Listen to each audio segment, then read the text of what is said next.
See you from afar, got my thoughts in the sky. Where we used to kiss, sunshine, shit, and why you gotta call me every day, pretend you my baby. I see more real out there lately, it's crazy. Yeah, we could be the same as we claim in this kingdom shit and keep it tame. Come on, baby girl, we're not the same. Two different speeds, but we keep it one lane. Yeah, what goes around comes around. Keep 100, y'all. Do this for my soul like a dawn. Put the stereo on. Put your hands in the air, we'll be alright. Oh, yeah. You keep messing up my mind, but I love your style. You know I put the place up.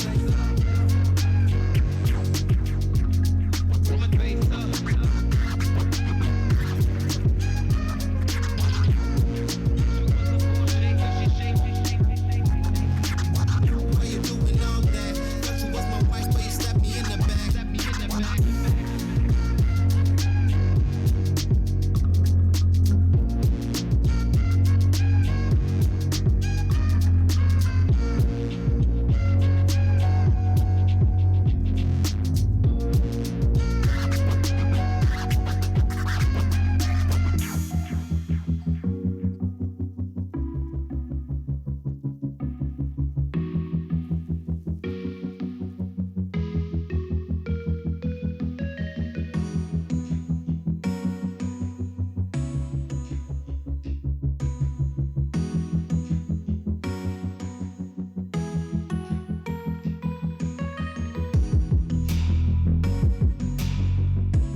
cards on the table,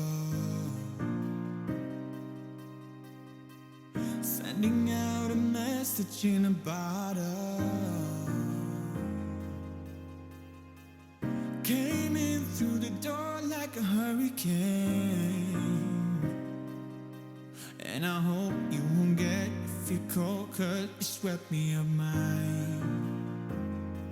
I'm losing my cool when I'm here right next to you. I'm losing my cool. Yeah, I'm losing my cool when I'm under your control. I'm losing my cool. Yeah.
What's up, everybody? Welcome in to the update show. It's 5.10, and I'm going to be honest with you. Look, I love a lot of the work we do here. The patches are awesome. This might be my favorite update in a while. We've got a lot of great stuff for you. Of course, God fixes and balance changes, item as well. But this adventure that I'm going to be telling you about, it's amazing. It's the namesake of this update. It's Medusa's Deathmatch, and trust me, it's really dope. You just got a little bit of a preview, some of the skins there that we're going to be releasing with this update. And let's go back to those, get a little bit of a closer preview. We're going to go in depth later on, of course, but we like to give you a little bit of a teaser before we get into it. So let's start off with Galactic Void Chernobog. Now, this is part of the Slavic event of the Divine Uprising. This is your reward for getting that Slavic event complete. And let me tell you, it's looking good. This is when it comes to value, man, this is as good as it gets, because you're getting a ton of awesome skins from the Slavic event, and then you get this one for completing it. Really good stuff there. Next up is Star Trooper Achilles. Achilles getting a little advanced, getting some extra technology. Maybe this will help his late game. He's looking good there with the white and blue sort of advanced technology, kind of similar to the Artemis skin recently that I really like, that I've been playing a lot of. Polar Vortex Kukulkan is next up on the list. A little bit of mage skin love. You know, I'm excited about that. This is one of the... I love this sort of the feet and hands on this skin. The old adventure corrupted arena Kukulkan skin has that. I use that one a lot because I like to have actual hands and feet to use, and I gotta have somewhere to put my boots, guys. You know what it is. Violet Lord Thor, excuse me, is up next. This one is kind of the brother, cousin, husband, something to that Aphrodite skin, the Violet Sorceress, I believe that one's called. This one doesn't have to make you feel as bad, though, because you don't have to play as Aphrodite, and that makes everyone mad right now. Queen Cobra Medusa is next up on the list. This one will be involved with Medusa's Deathmatch. You don't have to connect the dots there. I'll do it for you. You'll be seeing a lot of this skin, I imagine, in the adventure, as you should. And then last up is going to be Crystal Colossus Ymir. Look at the snout on that man. This is a big boy right here. I'm an absolute unit, if you will. All of us in awe of the size of this lad.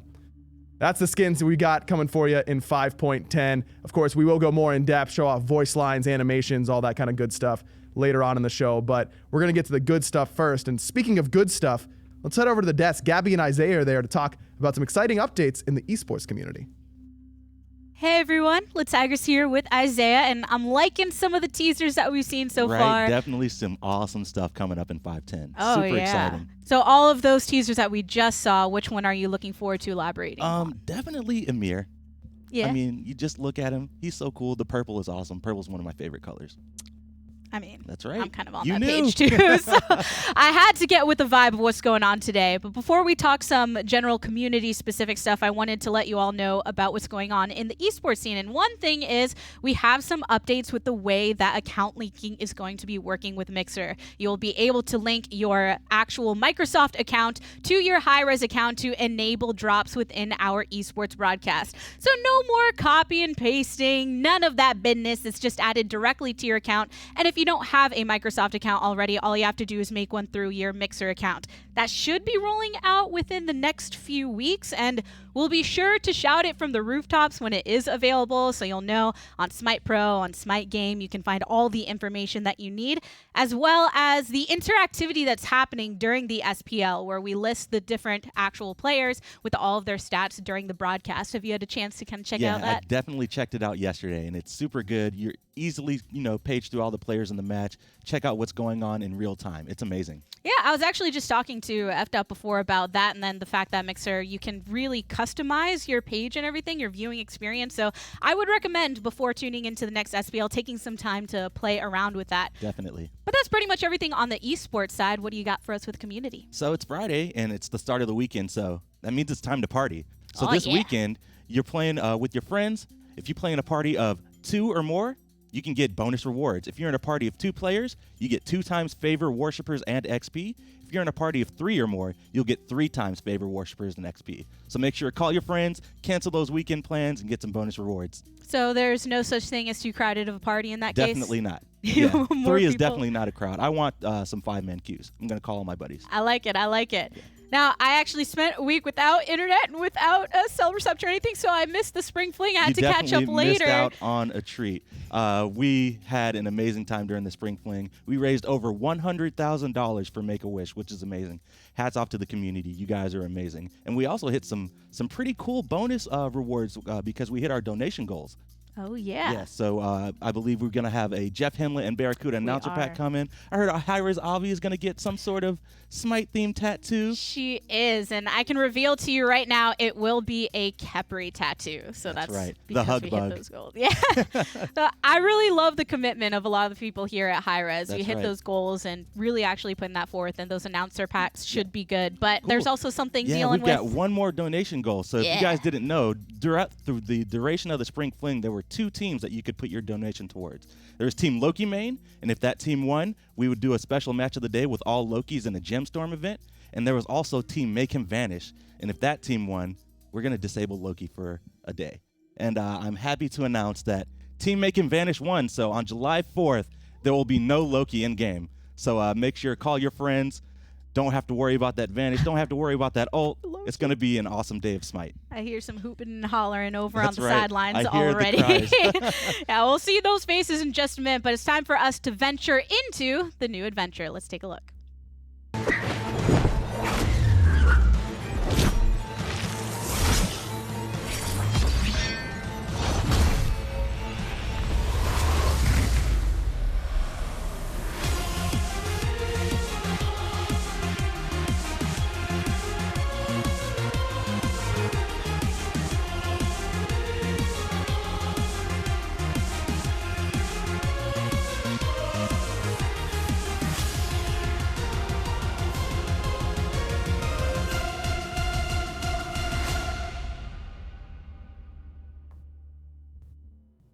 Gotta say, before we get into this adventure stuff, I'm very proud of our community for raising a ton of awesome money for Make-A-Wish Georgia. That was amazing. But I'm also really proud of us for getting rid of Loki for a day. Good work, team. That was the right team. Team Vanish is the way to go. And I've got a team with me here on the set now. I'm joined by Fishman, of course, one of the designers, and Christian Davis. Christian, the lead environment artist for Smite. Guys, this adventure, I gotta say, I got a chance to play it a little bit a while ago as we were ramping it up. I have been waiting for this for a while. 3v3 v3. V3, that's right. I'm so excited we finally got to do this. And that cinematic was killer. That's the first Yeah. time I've seen it. The game itself is really awesome. So I'm excited to tell you more about that today. Christian, what can you tell us about the environment? Like, what is the area that we're battling in? What's going on here? Yeah, so we took a lot of inspiration from the old Clash, and we said we want to do all new art for it. Basically, we've just themed it around Medusa, and basically the middle part is the tomb, and it has all this like really cool relic, and it's about this forgotten village and area that praised this middle area, and so it's basically just an old worn down village. It looks really, really good. I can't wait to get in game and see a little bit more about what's actually happening.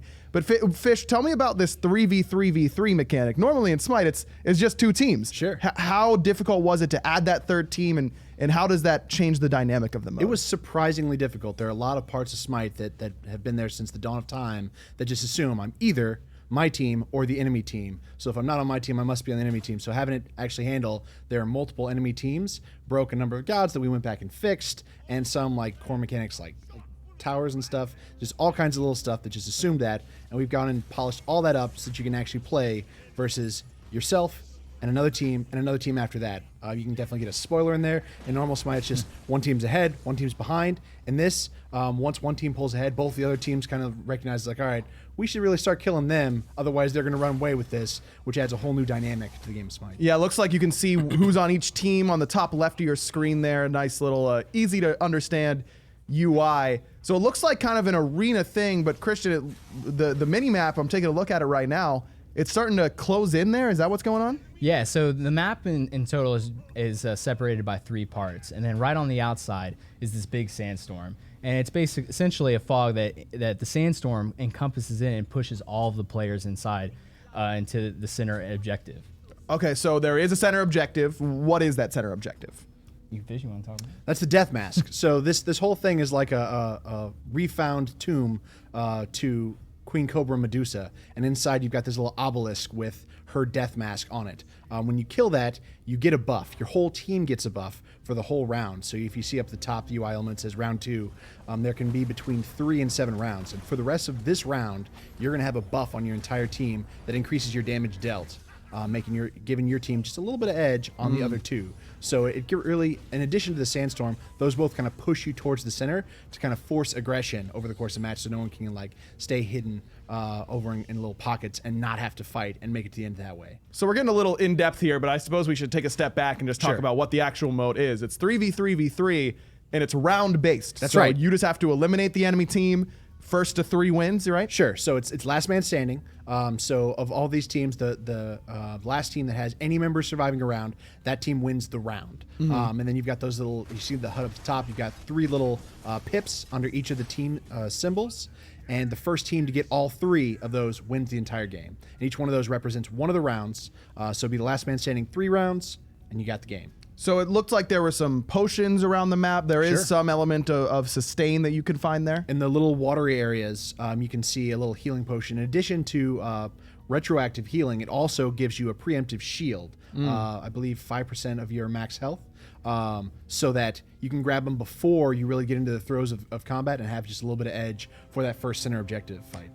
Now, Christian, I see a lot of bushes around. Are you? And it looked like you were going invisible almost in those. Is there a stealth mechanic there? There is. So there was something that was pretty popular with one of the adventures we had made, which was Nile stealth grass. And so I think we wanted to bring that back and wanted to play around with it.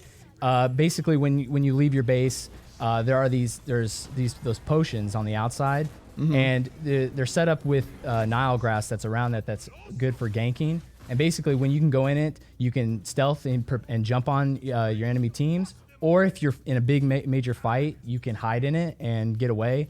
But yeah, it's represented by the big tall grass, and they're sprouted throughout the entire map. Oh, that's pretty cool. Okay, but Fish, so let's role play for a second here. Let's say I'm a little tiny baby scared player like FDOT. Let's just a random name that I just came up with. I can picture it. Yeah. So what if I just want to hide around until the very end of the round and not really, and just try and play cleanup after the other 2 teams duke it out? Is that a sound strategy for me? So let's talk about upsides and downsides. So the upsides of that is that there's a good chance, especially around that center objective, that the other 2 teams are going to fight each other and likely pick off each other. So at least one of the teams is going to be down one or potentially all of their members, giving you an increased chance to win because you'll still be full members, full health. Now, Sure. the downsides are that each time you get a kill, your whole team gets a power buff, similar in strength to the red buff. It gives both some flat magical or physical power and some percentage-based power of either type.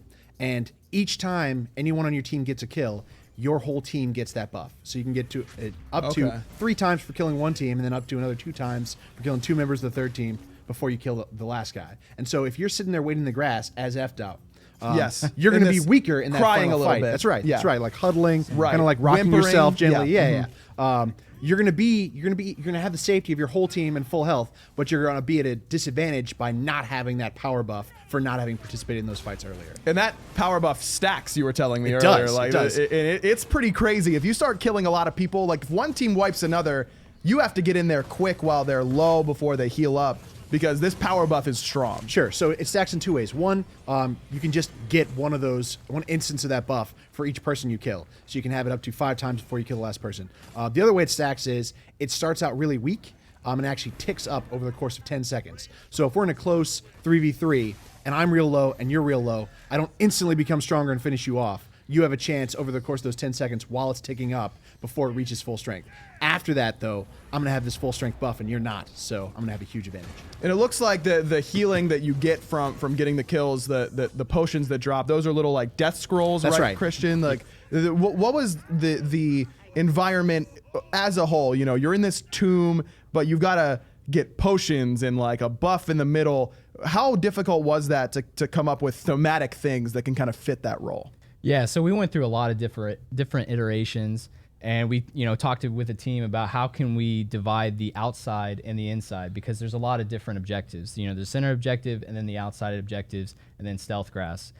Basically, there's 3 different teams, so we separated into 3 different parts of the village. There's the docks, there's the market, and then there's the fire brazier area. Sure. And so basically, we just tried to thematically make each section feel unique. And so when players are trying to either hide or gank or do objectives, they know exactly where they're at. And, the potions and the center objective just kind of all fell into place. And, we did a lot of play tests. I was pretty much in there every day getting destroyed. But as long as I knew That's where part I of the was, fun, right? yeah, it was part of my fun. And, the scrolls went up and down on how strong they were. And, the scrolls definitely make a big difference. Sure.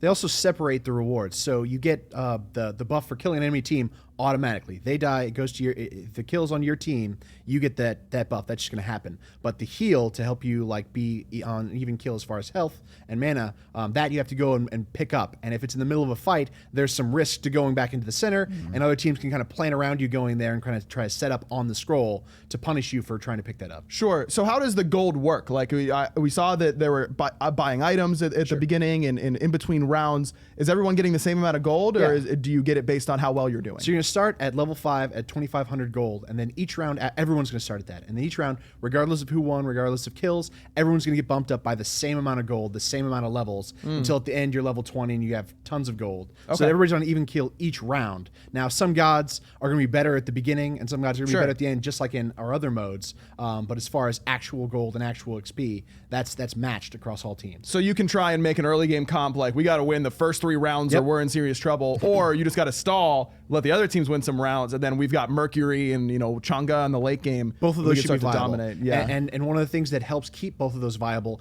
is that you're going to have a little indicator. So on each of the nameplates, in addition to the normal health bar and player name, you've got a faction icon. Sure. So that you can see, oh, that's on the blue team, that's on the pink team, that's on the yellow team. Well, when one team gets 2 wins, they're going to have a little crown show up over their team to let you know, oh, hey, if they win one more round, they've got it. And so that's going to help you punish those early game comps and give you time for the stall comps to come into play. Is because the other team will probably identify with you, those are the guys we should be fighting. And help you get to the end. So we already saw the skin that you'll get whenever you purchase the arena bundle, or the adventure bundle, excuse me, which is that Desert Queen Medusa. Not only will you just feel better playing it on the map, no real advantage, but look good, feel good, match the map. doesn't hurt. That's all I'm trying to say. Play skins chat. if you want to win. That's exactly.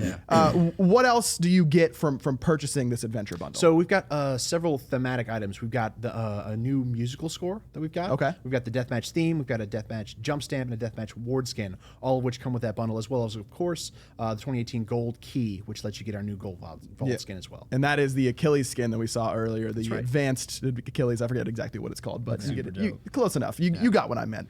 Before we wrap up here, this is a mode that, again, I had a ton of fun playing. I think the different team comps is something that is really fun to experiment with. You know, we tried to run triple warriors, thought that was going to be super good because we were like, oh, we just won't die. We died and it didn't work too well. What are some of the favorite combinations that you guys have tested with so that people get some sort of idea of gods that you think are pretty good in the mode? So the general strategy that we saw was you kind of go near your potion, and most people, there's a very slight map based reward for doing this. Most people tend to go clockwise towards their nearest potion and then wait in the grass until it spawns, grab that, and then head to the center, and you should be there just in time to contest the first spawn of the center objective. As far as team comp, what we saw being very rewarding was two really meaty warriors.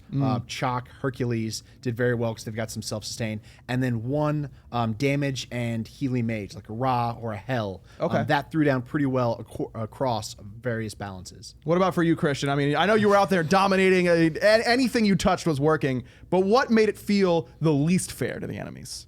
Least fair, dude. Picking like someone with range like Janice and who can snipe these center objectives and stuff, and then even he could put his 2 and his 1 right through the Nile grass and stuff. So if people are hiding, Janice is gonna find them. Yeah, that's a good point. Mages, I thought mages did really well, but me personally, I picked nothing but assassins. Execute all the way. All the way. And Medusa looked like she was doing pretty well in that video as well. So there are some definitely different play styles you can go for. One thing I do want to bring up before we toss it over to the balance section is we thought that healers were going to be super OP. That was like easy free wins. And they were good, but your relics reset between each round. So you're guaranteeing a cursed Ankh on you every time if the enemy team is itemizing well. So something to keep in mind.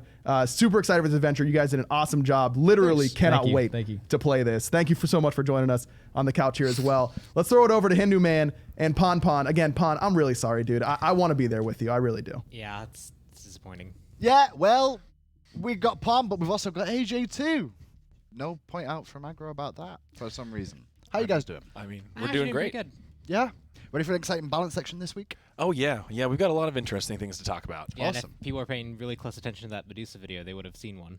They were paying attention. I already saw comments. Someone really? noticed. Nice. Which that is impressive. Wait, You really good. had to notice. People noticing the balance change for Medusa in that rather than looking at how cool that event's going to be? I mean, people are apparently quite observant at times because I was impressed to see someone point that out. And they were correct. They called it. Always looking for the sneaky things. Let's start things off then. We're here for the patch notes section. This is all to do with balance and bug fixes too. We're going to start things off with bug fixes this week as well. Something we do still do bug fixes. We've just not been promoting them on the show as much. And I think a lot of the community have been like, wait, what? Why are we not doing that? So we're going to take the time and do it. Yeah, we're going to do a little bit of an update just to make sure everything's clear. So a little while back, we delayed a patch. That we took a lot of extra time inside the SMITE team to look at our process and just the order of events, the way we do things. So we delayed that patch. We made a lot of changes to our process. That's really what we did the most of. So this is not necessarily something players are going to see right away. This is something that we feel, though, every day in our schedule. And then we released PC, Xbox, and PlayStation all at the same time, which was really exciting. So since that delay, a lot of people seem to think that that's going to like ripple effect or anything like that. And that's why I'm trying to clarify here today, which is we are back on the 2-week schedule. Okay. Ideally, patches will launch on Tuesdays simultaneously. Right. But there's always a chance that they might not. We might have to delay it. This patch we had to go till Wednesday. Sure. That was for a small issue regarding the terms and agreements, which actually have to be fixed. It's not an option to ship without those. Right. Some bugs we can decide, but that one, no, you have to. Have to have that Right. one. So in the future, we will be aiming again for the 2-week launches on Tuesdays. 2 weeks. But we will always update the community if there is any delays or if one platform is having any additional issues that the others are not. But that's going to be back to the normal schedule. So that delay not going to change things. So the only thing you guys at home really need to know is that patch notes are now on a Friday. Right. The patch is still going to come out probably on a Tuesday. On the very rare occasion, it may come out a little bit later than that, just as it always has in the past. So get over it. We're fine. We're back to normal. Right. That's step 1. Step 2, let's go through some of the bug fixes that you guys have been after game fixed, first of all. Fix issues where players could not scroll properly on the following pages: God page, season ticket info, glossary, settings, social, ranked information, adventure information. All those have been adjusted. Fix also an issue where swapping skins in the God select lobby could prevent the player from banning a God. Yep. Fixed it. Damn. Fixed. Yep. That's really hurting me. Yeah. I'm not gonna lie. Like That I was was, your strat. Oh yeah. when I was first pick, I was just spamming skins so I Banned. could. Yeah, banning you. No, Stu. no. Yep. Someone gets Stu. Stu. Don't be listening. No, that's not what happened. Get him in here. Honest. It's okay. After that, fix an issue where the scoreboard could display incorrect information after a player disconnects. Is that when the That's where like the you items saw you change? near ADC. That looked dope. Community was That having was a lot great. of fun memeing these images. Like, yeah, look at this crit Freya. You know, I wish we were playing Season 0 every now and We then. went but all the way back Not there. not actually just a UI bug, and it is fixed. Fix an issue where the replay button would not function and could bring users into a bad state. No more bad state from that. Fix an issue where the in-game mute button, text VGS, would sometimes not mute players. That worked? I didn't know that. Yeah. Sometimes when you hit that button, it just didn't actually stop them from talking. Now Wow. it does. Now we can really mute.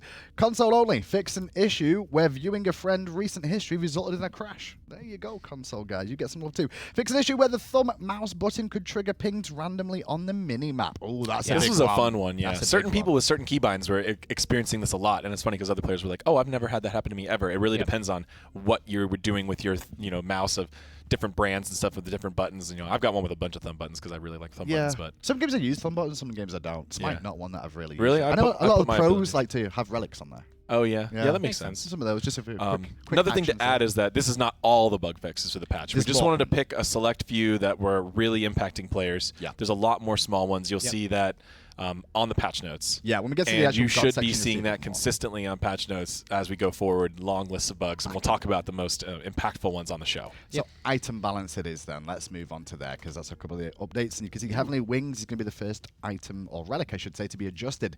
We're going to be reducing the movement speed you get from this from 30% to 20%.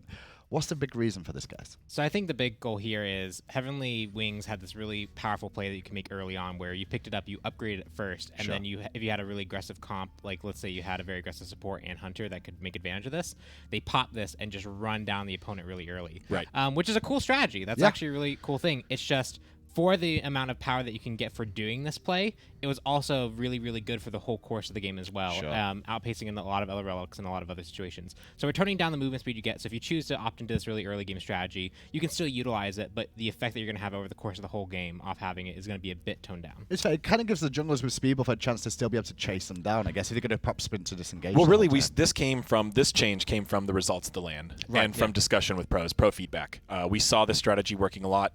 Pros felt that this strategy was strong and was fun and was interesting, but it was just a little too uncounterable, which is why we didn't make any drastic changes to the way the relic functions. And still, we're keeping the slow immunity, we're keeping the haste on the upgrade, because it was all about buying that upgraded relic at level 1. That's a really cool idea.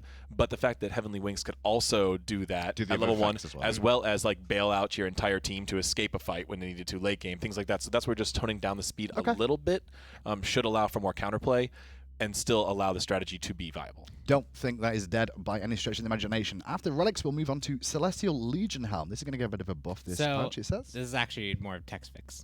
Oh. This is just a text fix. But Why it's have you written important. buff? Yeah, that's a typo. That's our typo. bad. I hate you guys. Our mistake. I get all excited. I'm like, okay, buff, text fix. Increase the basic attack bonus damage. Oh, that's No, how that's you how just it meant. Wow, they're well ahead. So first of all, Celestial Legion Helm updated description text to make it more clear that stacks are only lost on physical god damage. Right. So not from minions or Not jungle from camps. minions, not from jungle camps, not from item effects like Crusher. Right. There was a lot of speculation. Some people weren't sure if it was doing How it that, worked. or they perceived it as being worse item than it was because they assumed it would work that way. So just making that more clear. So onto Hydra's Lament, you can see it on the screen there. We're actually going to increase the basic attack bonus damage from 40 to 50%. Some of those junglers are going to love that. What's the reason? So we have a few changes here targeted towards more basic attack focused characters. You saw a few others that we're cycling through. Yeah. But essentially, for example, Hydra's Lament is this thing that players can use when they cycle abilities really quickly if they're focused on getting a lot of basic attack damage off. Augmenting that from 40% to 50% really helps that item shine if you're utilizing it well. Low-key players, for the day that they don't get it taken away from them, 4th of July. will be able to use it pretty effectively. Independence for example, Day. Susano is another character that can weave Susano. auto attacks really effectively. And so those characters who rely on those basic attacks now have have this item they can build into that's really effective. So a bit more potency for that item, see how that works out. You saw a couple of items come up on the screen there. We're going to go on to Hasten Katana next. This is going to get a price reduction here. It was 2,400 gold. It's going to come down by 200 gold to 2,200.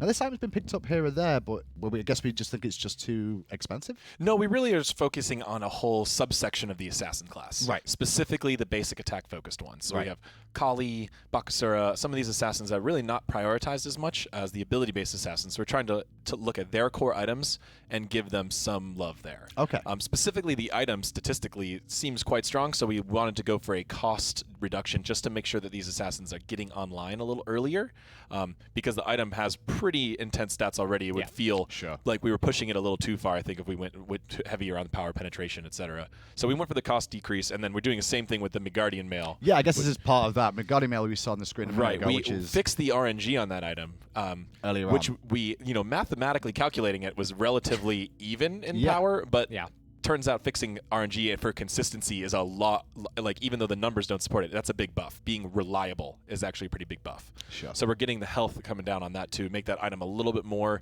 focused, similar with Hydras. We're focusing on the passives. So we're nerfing the stats here. So you really want to get this item to specifically counter some gods.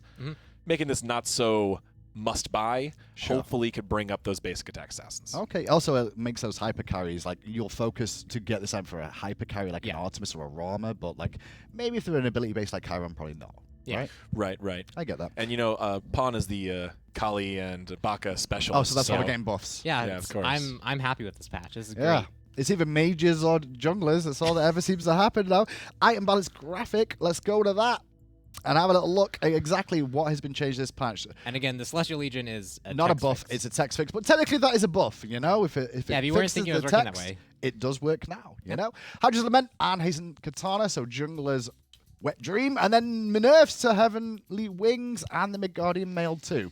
So more little bits of focus. Holding off on mage items for a little while. We've been doing shifting that a lot. We're going to kind of let that settle this patch or two. We're definitely already looking at some for the next patch. Into gods then we go. We're going to start off with Achilles. He's always been a terror in your games. Yeah. He's had a couple of nerfs already, but we're going to tweak his passive this time around. The Gift of the Gods. The physical power bonus has been decreased from 10 plus 2 per level to now 3 plus 2 per level.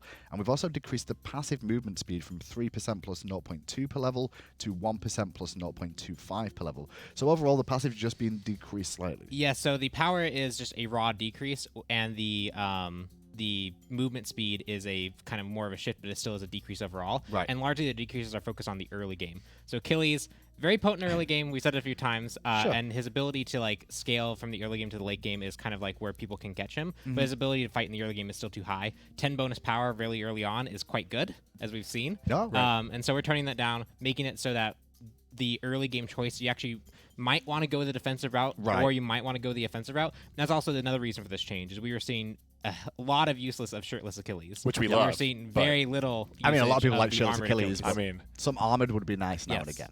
We want to just make sure there's a meaningful choice. That's there. fair. And we've had that issue with Ratatoska, for example, with the Acorns in the past. It's always going to be one that's going to be a cookie cutter to an extent, but this is kind of trying to answer that. And even no matter how close they are, there will still probably be the one that most people favor. But we just want to make sure there's that choice there. And the great thing about Achilles is you can shift back and forth too, which is really cool. Yeah. And we found that people were overwhelmingly going shirtless in the early game for that power and movement speed.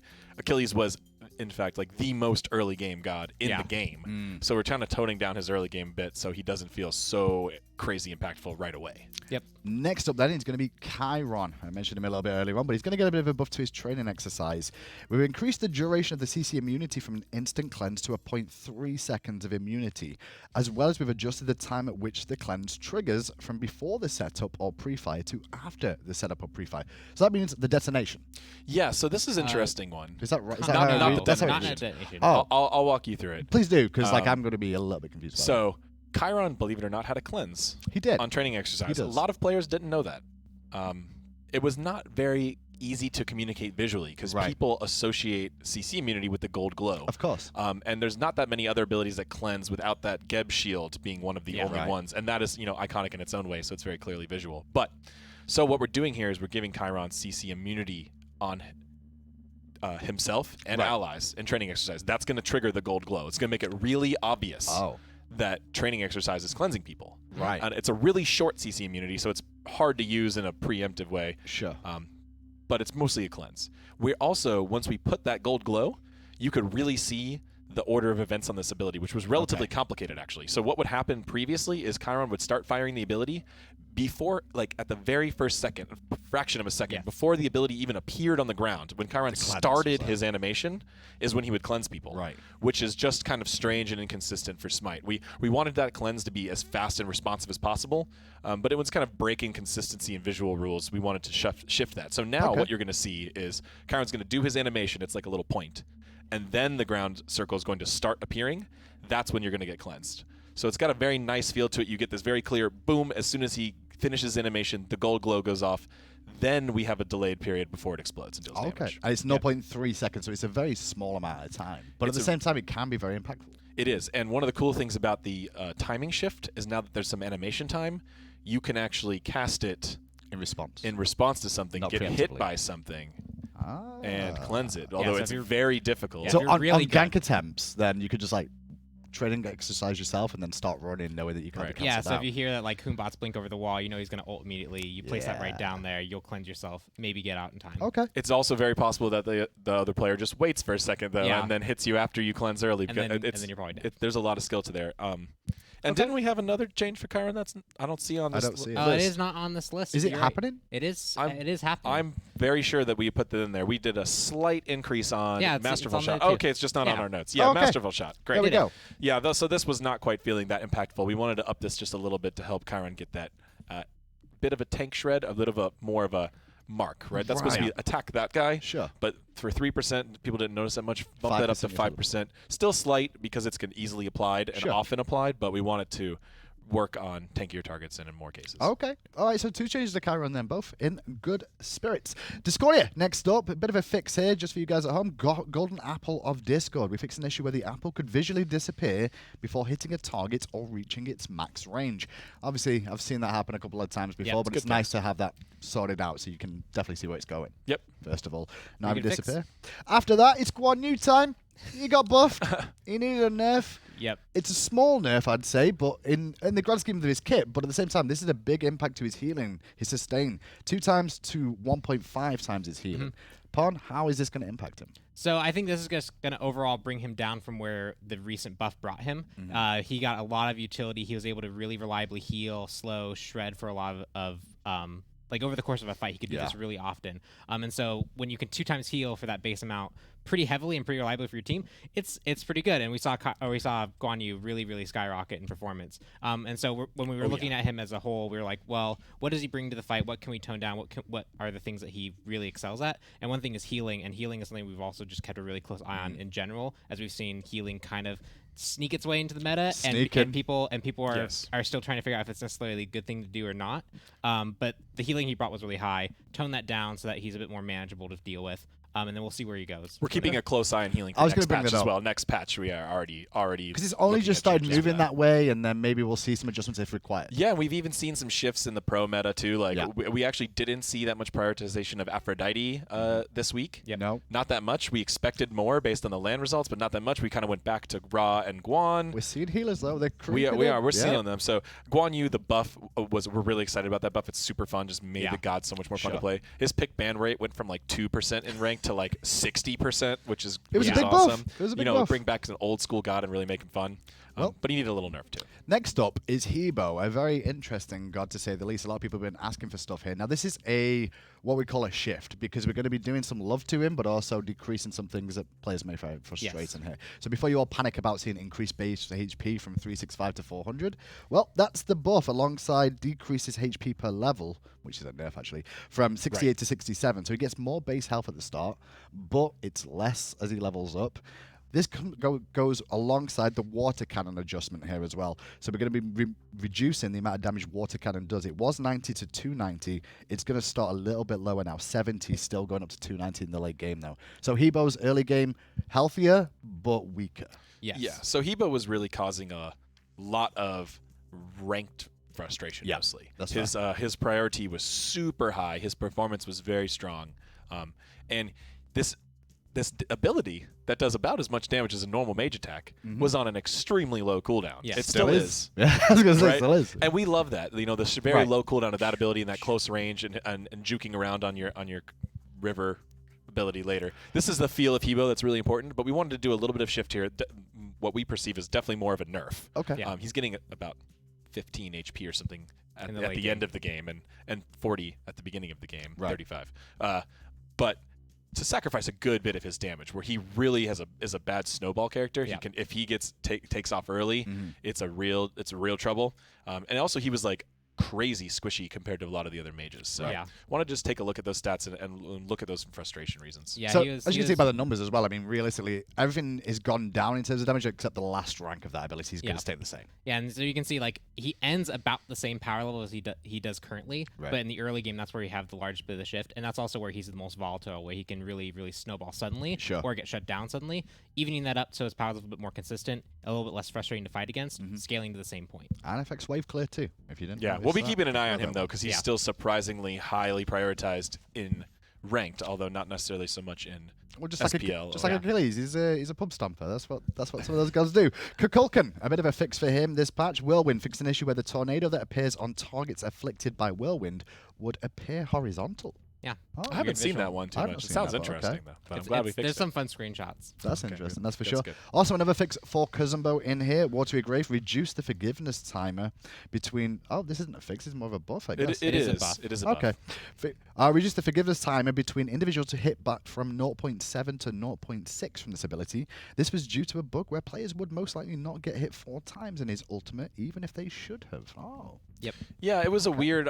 It was intended to have A bit of a timing, forgiveness. so you don't like. Obviously, we can make an ability hit pulse, right? Right. We want to pick the pulse time, but this ability had kind of a weird timing where when you added up all the pulses and the total duration of the ability, you had like a 0.1 second like To hit all tiny of little them. window. No, you Right. couldn't even hit anyone. Oh, right, It was okay. actually impossible to get that last hit.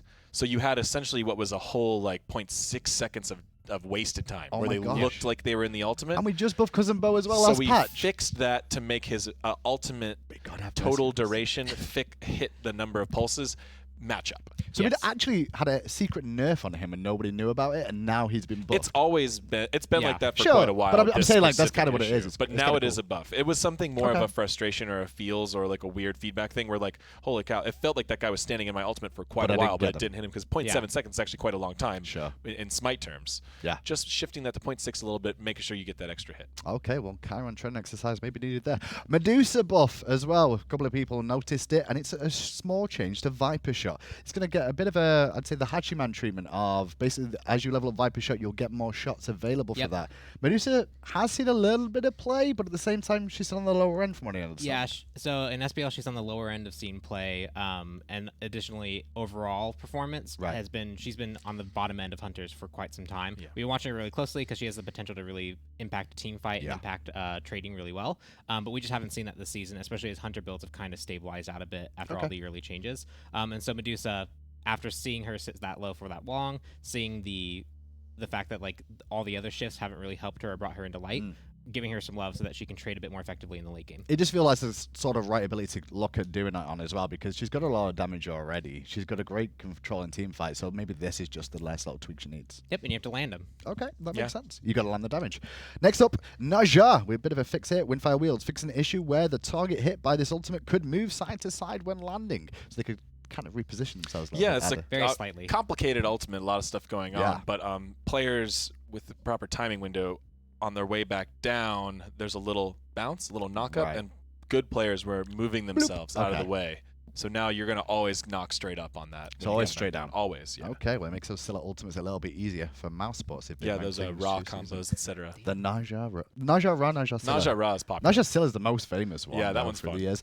Nike, next up, she's going to get a bit of a buff this patch, and it's a pretty big buff. Sentinel of Zeus. This ability will slow enemies by 40%, whether her plan of action is active or not. Wow. Yeah, pretty big change. Wow. So this actually changes the potential order that you use the abilities and non-engages. Or Yeah. makes it want to engage a little bit more. So that's what we largely did this change for. Was we saw a lot of feedback. We see Nike's performance or ability to impact team fights is actually quite high, but we got consistent feedback that she just didn't feel as impactful. The choices she was making, you really weren't making a choice, because when you went in, you wanted to plan of action the ult because you got the slow, you got the giant health shield, and so you often didn't use it on Ren, you didn't use it on your leap. And so by making it so that you always get that slow, now your plan of action, you might be like, well, I actually don't need the tankiness from the extra shield. Maybe I want to leap in quicker to get more people with my slow. Right. Or maybe I want to actually use the disarm to deal with that hunter that is actually really, really impactful right now. And so by moving the slow there, you freed up choice for Nike players to really experiment with where they want to use plan of action. Okay, that makes a little bit more sense. I understand. Yeah, there'll that still one. be a sacrifice if they want to do the more aggressive route, because they won't get the shield. Yeah. And the ability already slowed. We're just giving it the full slow, whether your plan of action or not. Stronger slow, But basically. what we like about this the most is it changes up Nike's possible ability order, right? Yeah. Especially for choosing offense or defense. I think too many times right now Nike's just kind of running around, and then when you're about to die, you plan of Pop the action your shield. ult. And most of our players giving us feedback that's not the most exciting way to play. Sure. So with this change, you should get a lot more incentive to actually plan of action your leap and get in there. Last on the list then for the section this week is a fix for Vamana. Colossal Fury fixed an issue where Colossal Fury was not getting extended duration for taking damage. Oh. Yep, there's a bug. It's fixed. Oh no, he's going to be even stronger now. Yeah. Let's have a little look at the graphic for you guys at home, for you guys to just take a little look and see exactly what happened here. Chiron Medusa, Nike Love, bit of a nerf to Achilles and Guan Yu. Obviously some bug fixes there for the ones in changes, and the Hebo adjustment as well, which gives him a bit more health but less damage. A lot of gods, a lot of bug Obviously, fixes. there's not a whole lot of balance changes this week. There's just some flittering towards certain gods. Is there going to be bigger changes in the future? Obviously, you mentioned healing. Is there any focus towards that later, or is this We're looking good right towards now? healing for sure. We're also getting close to mid-season. We're about 3 Right. patches away for that, so we're looking at a lot of bigger changes, conquest adjustments and stuff like that for that change. But we have some pretty interesting balance changes still coming up in the next few patches. One of the things we're really looking at a lot is some older gods. Yeah. We have a lot of older gods that are performing super well still. Sure. Athena, but we recently revived Xbalanque and Guan Yu with relatively simple changes, and which is really exciting. So we're looking to do that on a few more gods in the next coming patches. Cool. And of course, we're spending a lot more, putting a lot more weight on picks and bans, Right. and just overall prevalence of the god, even if the performance does not necessarily sync up. So we're going to constantly I be think looking. Nike's a good example of that, I guess, because a lot of people think like she's strong from what people can say, but Right. no one plays her. I mean, Achilles too, we're nerfing Achilles Yeah. because he's still just he's being 99% of games. That's fair. Which is just too many. So although his casual, I'm okay he's with such that. a fun god. His casual and ranked performance are not that astounding. Right. But we're really focusing on that more. So in the next couple patches, you're still going to see meta nerfs. Gods that are dominating the meta in picks. We're gonna be constantly looking to nerf them, and you're gonna see some old school gods that hopefully we can find some small tweaks to make big impacts, like we did on Guan and Okay, Expo. I'm So excited. We're really excited about the next. I mean, this few patch is patches. already good enough because we've also got that adventure coming. But The that's adventure enough is so fun. from us three on the desk. It's time to get it over to Aggro to go through those exciting looking skins we've got this week. Thanks for the hands there, AJ. I appreciate that. I never would have known it was my turn to talk without those. It's time for skins. You heard them right. And joining me here on the casual set, it's Tina and Ashley, some of the fan favorites. What's up, guys? How you doing today? Hey, how's it going? Pretty good. Pretty good. Can't complain with how much awesome stuff we got coming. I know the adventure's amazing. I know. It's so much fun. It's so much fun. It's like definitely one of my favorites. It is probably my favorite. It's Yeah. What do We I gotta have to play. do to make sure? Okay, wait. I'll get into that later. I want to make this a permanent game mode, but I'll start my yes. No, petition I was asking for that. later I was on. asking. We'll get a petition going, everything like that. I don't know if Yes. that's what we'll It's- actually do. Let's get right into It it. should be. Skins is what you're here for and what we're here for. Galactic Void Chernobog is our first one. This is the reward for completing the Slavic event portion of the Divine Uprising event. And this is what, I mean, everyone knew this was coming, but it's still going to be really awesome. Yeah, I don't know about you, but I love all of the Galaxy skins that we've done. They're just so Yep. cool. The colors are amazing, and the stars and the move around. And there's like moons on his texture and his wings. You know, How just many- look Actually gold amazing. on his, yeah, on there's his gold wings on his too. wings. It's not on the Ooh, card art. yeah, that's but true. I love normally it's like very subtle. Everything outside of the Galaxy texture is very subtle, on these skins, but a lot more gold in this one, specifically on the wings. That looks really, it's really good. Cool. When he opens them, you can see like it's moving. It's like spiraling and shit. Yeah, it doesn't. So you can see. Wow, that see, look, Tina, that was literally like 45 seconds It's before a you new swore. record. Yeah, I don't know that it's even a new record at that point. It's okay. There he is in game, moving around. You can see the gold swirling around on the wings. A little bit less cosmic-y than some of the other cosmic skins, but that gold kind of it stands out in addition to it. Looks the really, effects really might good. help. Effects They did it. certainly They did help. it. There it is. Nice and the crystalline little galaxy look right there, looking pretty solid. Yeah, colors are great. Stars are great. And the Everything's sound great. effects. Yeah, everything's just great. Everything Sound is is really just cool too. very it's often like these galaxy skins are usually kind of ominous sounding and like have the really cool sound effects. This is like an orchestra playing alongside Chernobog. Yeah. Look at that. Look at that. The little glitter. Yeah. It's stars. Shh. Yeah, Glitter. stars. Yeah, glittery stars. That's what I said. Tina, come on. Stars are just made of glitter. Glitter, aren't they? Yep. Pretty much. I mean, that's basically what the entire universe is made out of, is just glitter everywhere. This is when Chernobog takes to the sky with his ultimate. Ooh, are those Yeah, like stars that... post-processing. Galaxy shadows, dude. Yeah, well, that looks really, really cool. Oh. Love that front view of Chernobog there. Let's get the long-range ultimate here. Yeah. Ooh. Hyper speed, Yeah, dude. if you will. That's really, really awesome. Actually, the 3D artist on the skin used to be an intern, Yes. but is just destroying skins left and right, just making great stuff. So shout outs to him, man. He did a great job. Austin shit. Yeah, really, really awesome. It's awesome. I believe he's got his voice pack ready, but he also has a VXG. VXG. So let's start with the special emote. He's Yeah. warping out. What? And you can move? Yeah. It's pretty. He's okay. Wait, how long can you Wait. do this before Chernobog gets Dizzy. motion sick? Yeah. I don't know. That's so But cool. that's pretty cool. Of course, this will end as soon as you are in combat. I Yeah. imagine can't really use it to. Actually, it's kind of making me a little motion sick, just like trying Look to away, follow it. Tina. Tina, look Look away. away. Look away. Look away. Everything's fine. Okay. Not on the couch. Let's get away from the VXG so Tina doesn't mess up our nice new set. And let's go to the voice pack. Yes, okay. Good. Yes, okay. Good. Absolutely stellar. I am out of this world. You did well. When the universe was born, I was already there. Look upon me and despair. Ooh, a little rhyme. Armor is all very unnecessary. Actually, Clumsy wrote it. So. Oh, nice. How do I get this off? Shouts to Clumsy. Wait, have you ever gazed upon anything so magnificent? I have once. It was the sun, reflected in a raindrop. Wow, that was really poetic and beautiful. deep, dude. I really thought he was going to be Clumsy! like, I have. It's so deep. It's me. You know, like I definitely thought that's where that was going. But Clumsy, man, it was. I don't know what kind of music Clumsy was listening to during that, but he was really deep in the feels right there. Yeah. That is Galactic Void Chernobog. Again, that is your reward for completing the Slavic portion of the Divine Uprising event. Next up is Star Trooper Achilles. This comes from the Gold Vault. This part of the adventure, you get a key whenever you purchase the adventure bundle for Medusa's Deathmatch, and this can be the skin that you unlock. And I've got a feeling that it's going to be very tempting to use that golden key here. This sort of aesthetic that we've gone for, it kind of reminds me of the Orbital Scout Artemis skin that we did recently. So the That was story awesome. behind this skin is actually that he was like cryogenically asleep. Oh man, there's a for whole lore. thousands of years. Oh my god. And then some man woke him up, and he's like, "Whoa, I got some new armor." And now he's still himself, but Okay. he's in the future. Okay. And has a different accent apparently. All right.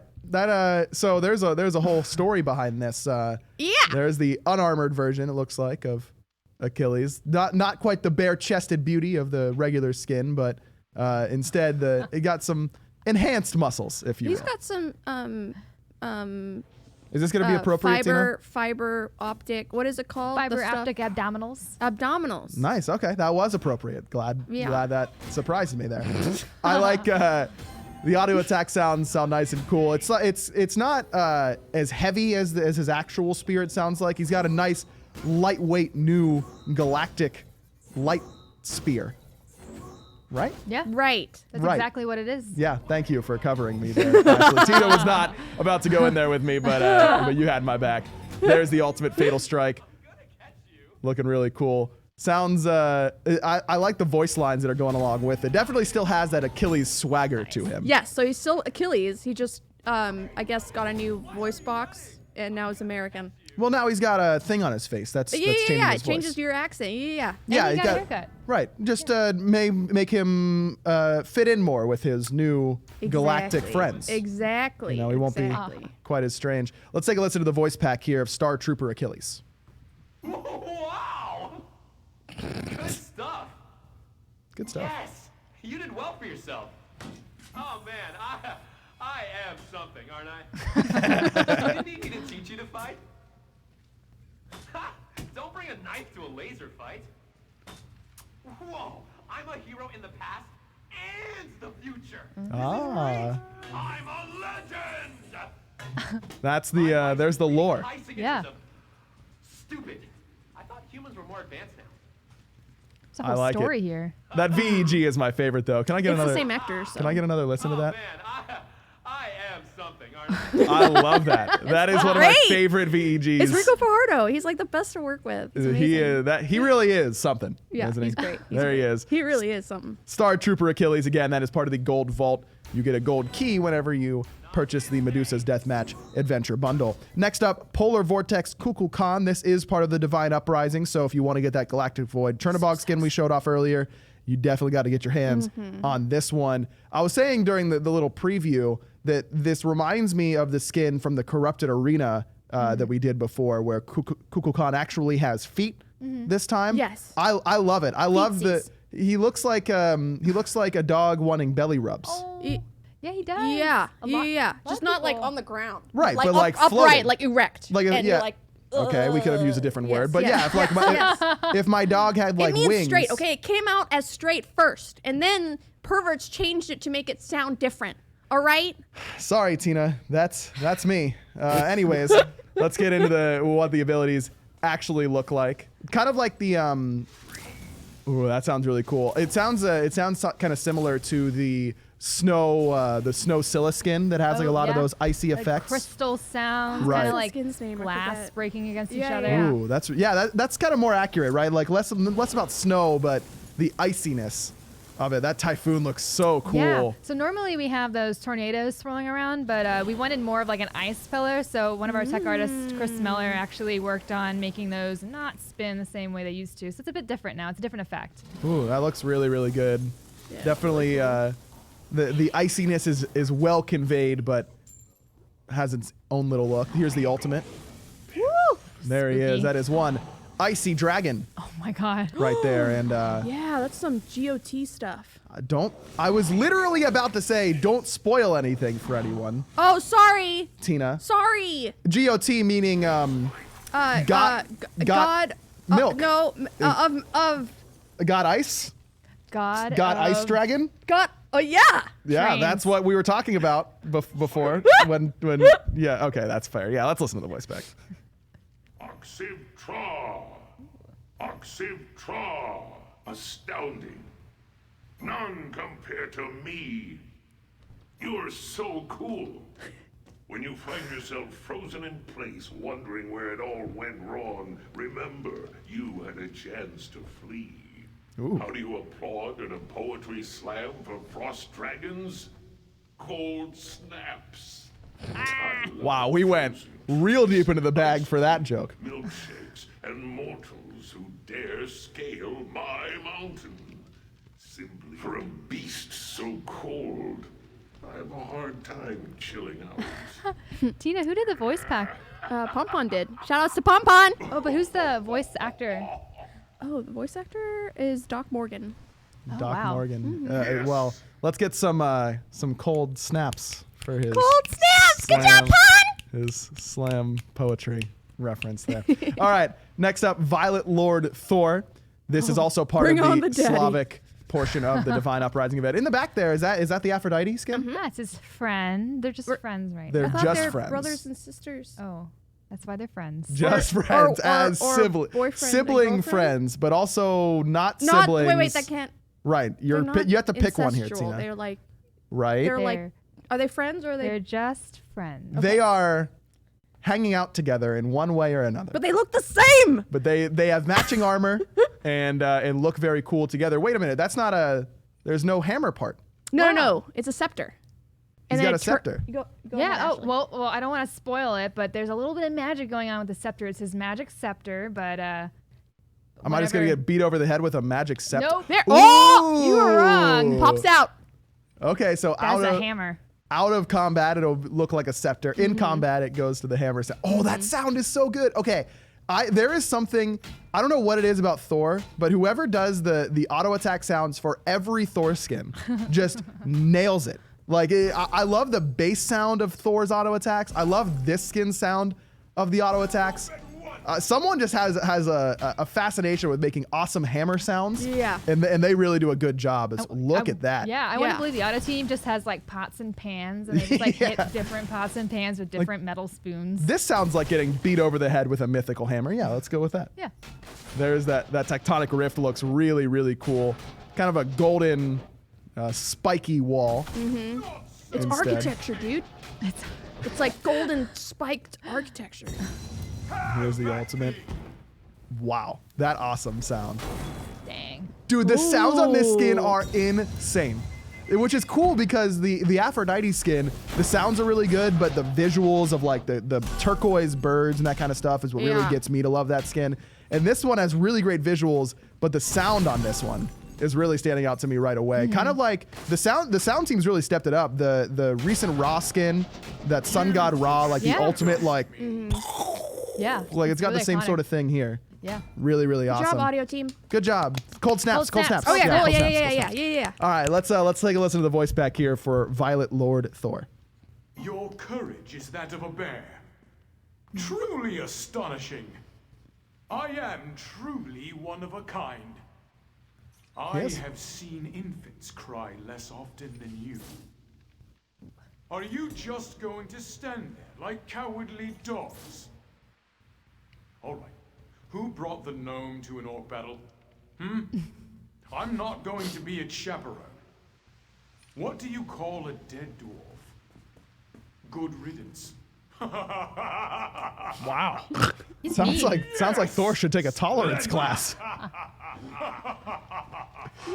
Thor liked that one himself. Very regal sounding and Very verbally abusive. yeah, and also Yeah. really doesn't like goblins, was it, or orcs, or Gnomes. dwarfs? That's what it was. Gnomes and Yeah, dwarves and- gnomes. Yeah, that's right. All right, let's move on to Queen Cobra Medusa. Yes. This is the namesake of this update notes. 5.10 is Medusa's Deathmatch, and this is what you'll get for purchasing the Medusa's Deathmatch Adventure Bundle. We saw a little bit of a preview of this skin, I believe, during the teaser and showing in of the demonstration of the actual adventure itself, but got to get into it. I mean, this is Medusa is one of my favorite gods to play. She has a lot of great skins already, so you got to get something that really stands out. And immediately, I'm looking at the tail. I love the spiked barb at the end. Yeah. Yes. That thing will mess you up. She's supposed to be kind of like Apophis, like how Apophis Okay, is. from the Clash map. And we've Yes, never actually seen yes. Apophis's tail. Actually, I don't even Yeah. know what the end he's of it underground, even yeah. looks like because Yeah, he's he's- underground. right. But we just used a little artistic creativity there and made up what that would look like. Ooh, are those new ability icons as well? Yes, they are. Look at They that. are. Viper shot. All green, which is what I'm all about. Green's my favorite color, in case you guys didn't Yes, know. this is my So, favorite color too. Knuckles, Tina. Good. Tina's good- wearing a green good shirt choice. also. Yeah, Yes. Tina's You wearing a guys green should check out her shirt. green shirt later. I like it quite a bit. She has those increased Viper shots. If you missed the balance portion, now Medusa's getting some increased Viper shot. One extra as she Oh man, ranks I'm it up. excited. That sound is really, really cool. Another god that I really like the sound design of is Medusa. I think that it's very clear what she's doing, but it sounds very rewarding whenever you hit your abilities with Yeah. her. Is like that acid spit when it connects feels real good. There's the lacerate as well. Let's take a look at the ultimate. That's always one of the best parts of Medusa skins. Are they any? Dude, again, that is just such a meaty sound when that connects. Oh, and sand. Gold. Is it gold or is it sand? Sand. I think it's sand. Oh, maybe it is. It's golden sand. We're both right. It's golden sand. That's really, really awesome. Do you get extra gold for that? Queen You Midas should. stuff. Yeah, you really should. King Midas stuff. There it is. That's the ability effects for Queen Cobra. Medusa. Love for me, whenever something sounds like really intense, it always makes me feel cooler when using it. That ultimate certainly has that. Let's take a listen to the voice back. Yes. Oh, okay. She is a queen, I suppose. Savage. Wait, is she talking about Hindu Man? Savage. Oh my God, she is. Serve me well. I am your queen. I just want to give you a big, big squeeze. That is no way to treat a queen. I love the snake sounds on like the S's. Like that's really cool. Before, just wait until I drag you into the abyss. Did you hear about the stupid snake? He lost his skin. Live or die! Oh my God. All right, geez, I'll laugh. Okay, Tina, who wrote this voice pack? I did. I had a feeling. Just the faces you were giving me during that entire thing. Actually, it was really fun. It was voiced by Tiana Camacho, and we've never worked with her before, and it was really fun to work with her for the first time. And she loves Smite, so. That's awesome. Well, it sounds like she did a great job. I love that. Did we mention that the mask is actually a big part of the adventure yet? No, I mean the mask is a big part of the middle of the adventure. Right. That is, the death mask is what you're going for in the midst of that adventure, and so she has the same mask that you'll see. Yeah, she has the same mask on right now. Mm-hmm. That's really cool. Of course, she pulls it off during Petrify as well. I don't know. You can kind of see it during the recall animation. There we go. Pon's going into cinematic mode. Okay. Pon attempted to go into cinematic. Yep. There we go. There we go, Pon. Go. That mask. Pon's got plenty of time now. He's on 0.1. Look at those cobras, by the way. Yeah. She's got new snakes. Pew! That's what. Oh God, she's so so great. That's Turn it so off, Pon. I don't want to look at it anymore. That's it's okay. so She's cool. still a bae. That's so cool. Still the queen, for sure. The desert queen, to be specific. She is. There it is. That's your purchase. That's one of your reward purchases for getting the adventure bundle. Next up, certainly not least, last but not least, Crystal Colossus Ymir, and this man is certainly a colossus. Cute. Wait, you see that and you see cute? Yeah, Adorable. he has a tail. Wait, you see He it has too, a Ashley? little tail. It's Look cute. how adorable he Look is. at him. He's smiling. I at don't. you. That is okay. He's even That- talking Just to want us. to Look take at him. his face and smoosh it around. I don't. It's made of hard crystal. I don't think you can. Now Ymir is going to get a tail here. That is not something that any other Ymir skin has. He has his own tail, and I got to give shout outs to I Love Tails. He's a big member of the Paladins community. He's constantly talking about different Paladins champions and the tails that they have. Tails? And yep, he loves Drogos because of his tail. Now he will be a Ymir main potentially with this skin. Ooh. I just love the textures on some of these skins. This is really cool. How do they get I just don't even know how they do that with the reflections, Yeah. color changing. It's just such a neat look. Yeah, you're going to be looking differently depending on where you are on the map, just based on how the light hits your skin. Is that wall looking great? Now, Crystal Colossus Ymir is part of the Crystalline bundle. Makes You sense. can grab that and you'll get a bunch of stuff. You'll get this skin, you'll get a fountain skin, a crystal fountain skin, and a Ymir is here avatar. Yeah. It's super cute. Is it? So Yeah. is it a cutesy style avatar? Is that what it's going for? Oh, nice. Okay, so I think you guys are being blinded by the cutesy avatar in this situation. I'm gonna be straight up with you. This is a cool skin. I would not describe this skin as cute. Look at him. Yeah, him going smash. That is like So cute. Adorable. Yeah, so cute. adorable. There actually was a lot of iteration on his design because we wanted him to have some kind of armor, but it didn't make sense to have this giant crystal monster wearing really nice armor. So we kind of made it look like someone had chained him up somewhere and put him in we talked about is it in a gladiator ring or something, and he escaped. The way I wrote him, the story behind the way I wrote him is actually he's a raid boss. So you're trying to kick his ass, right? Yeah. And he's like, "Come at me, ya wusses," and then that's all his lines basically is just him trying to defeat like 25-man raid. I'm number one surprised that he speaks in such a PG manner. That caught me off guard a little bit. Number two, I love the backstory that you're giving all these skins. That's what I want. That's what I want to hear more, about. right? I'm not joking with you. Every skin, I want you to tell me that your own personal head canon. I should have gone through and about explain That's like the Thor best and how way. he's The best way to come off the skins is like, why are we doing this? Right. Like, what's the story here? What happened that they're playing this game right now, or why are they like looking like this and this? I should just read my casting notes every time. Yeah, pretty much. I should bring my notes to these. You I'll do totally that. I'll should. do that next yeah. time. Well, Okay, that's get great. ready for 5.11. That update show is going to be nuts already. Let's take a listen to the voice pack here for Crystal Colossus Ymir. Yes, yes, yes. Impressive. You are untouchable. I am unkillable. I will break every bone in your body. My God. I see you have come to die. Oh, man. He's so cute. He's so cute. Yeah. Man, just adorable. My mother always knew I had different phases. He has a mother.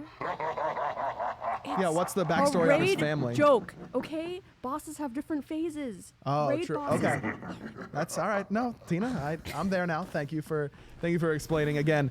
Crystal Colossus Ymir. That is part of the Crystalline Wait, bundle. You get an avatar. I just Yeah, want to go for it. mention that the voice actor for this is Kyle Hebert, and he's the voice of Gohan and Ryu. No way. Yeah, Gohan? he's Gohan in DBZ and Ryu in Street Fighter. That's So- dope. That's really cool. The voice Yeah. pack sounded really cool. He definitely has that like a little bit of Ymir goofiness, but just a little bit. But he's also a badass. But he's a like- raid boss. Yeah, but So he has to be But he's also cocky. adorable and really cute. Yes, he's so cute. Yeah. Your hands will get crushed and destroyed. I will kill you. Yeah. Touch me and you die. And it's just like, yeah, but you're cute. And you just want to give him a little pats. That's the skins we've got for the 5.10 update show. And that is the 5.10 update show. I got to ask you, I know that we're most excited about the adventure. Mm-hmm. Which skin are you going to be using the most in the adventure, though? Which new skin? I think Go ahead. the Ymir skin. It's just I love purple, Yeah. and I really love the ice cream Ymir skin. It's true. Yeah, the ice cream sandwich walls. Well, it's different. You know, if you're hungry, maybe you don't want to like make yourself more hungry. Yeah, exactly. So you'll go to the crystalline one. If you've just eaten, maybe you had an ice cream sandwich, you can use the ice cream one pretty safely. Exactly. How about you, Tina? I actually really like the Medusa one, just because like I think the way her voice pack sounds is really cool. Yeah. And the effects are really amazing. Like they're new, and I love Medusa. Like she's my favorite, one of my favorite hunters of all time. So Fair enough. I'm gonna be using Yeah. that galactic Chernobog and just like doing the little VXG around the map, just yeah. zooming everywhere time. around. Yeah, exactly. That does it for 5.10. Thank you guys so much for joining us here don't know where to look. on the casual set. Yeah, that camera right over there. That's the one right over there. Again, so all the updates will be live on our website soon enough. PTS will be up as soon as we get a chance. So keep an eye out for that. I'm sure we'll be updating you on all of our social medias and all that kind of stuff. Thanks so much for watching, and stick around because we've got some competitive Smite action coming up right after a short break.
can't stop.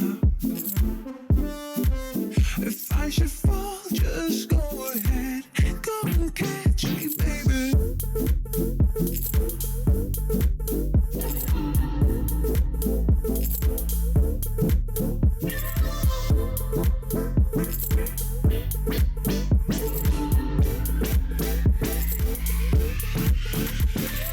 Turn it up, turn it up. Turn it up, turn it up. Turn it up, turn it up. Turn it up, turn it up.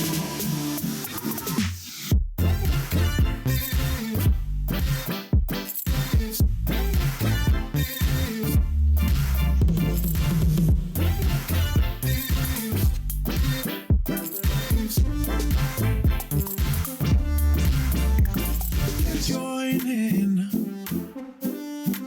You better grab that tambourine. Bring the bass, we might be wicked. We may be forced to cause a scene. Make some trouble, baby.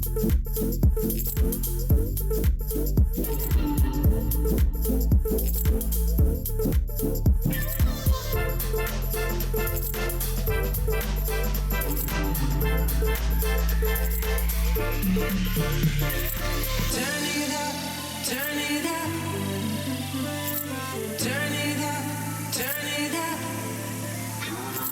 Turn it up, turn it up. Turn it up, turn it up.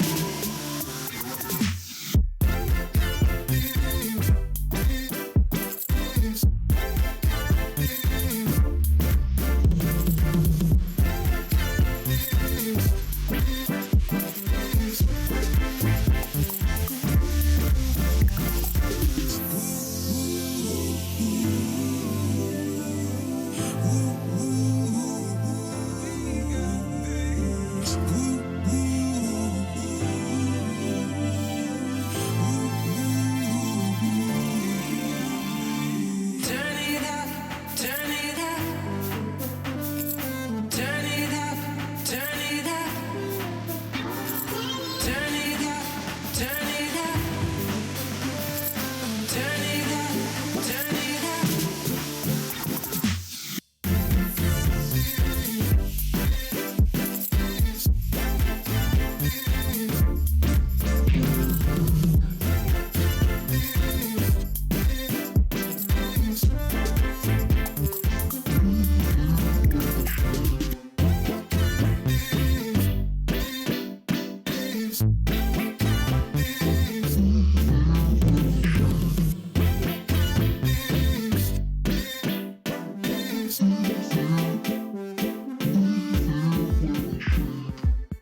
We're falling like stars.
Welcome in, everybody. I'm back in a different outfit. I just put on the suit over top of it. It's Aggro joined by Anatoly, and it's time for the SMITE Minor League here. Happy June, by the way. It's June 1st, and we're going to North America today, Toly. We're going to see VOLTIC up against Team Cryptic. Both teams did pretty well for themselves during the spring split, but neither were that top two. It's also Happy Friday. Don't forget about that. That's true. Happy Friday. Cryptic, so far so good in the summer split with that 1-0 victory. If we look at the schedule earlier on, it was actually the victory over Anxiety Onset that they had. Was without Paul, so take that with a grain of salt. But as the season progresses with 6 weeks, should be interesting to see if that was a fluke or not. I mean, Team Cryptic was the third place team during the spring split. This team definitely showed that they've got a lot of talent on it. Adjust's return to the competitive scene has been fairly successful for him. Same can be said for Clow. He's looked pretty decent in that mid lane. Data Remember in the duo lane. There's a lot of names on this squad. Dante LaFargo in the solo lane. I mean, you can go on and on about Team Cryptic, and they've played pretty well so far, as Toly alluded to. As we take a look at the standings,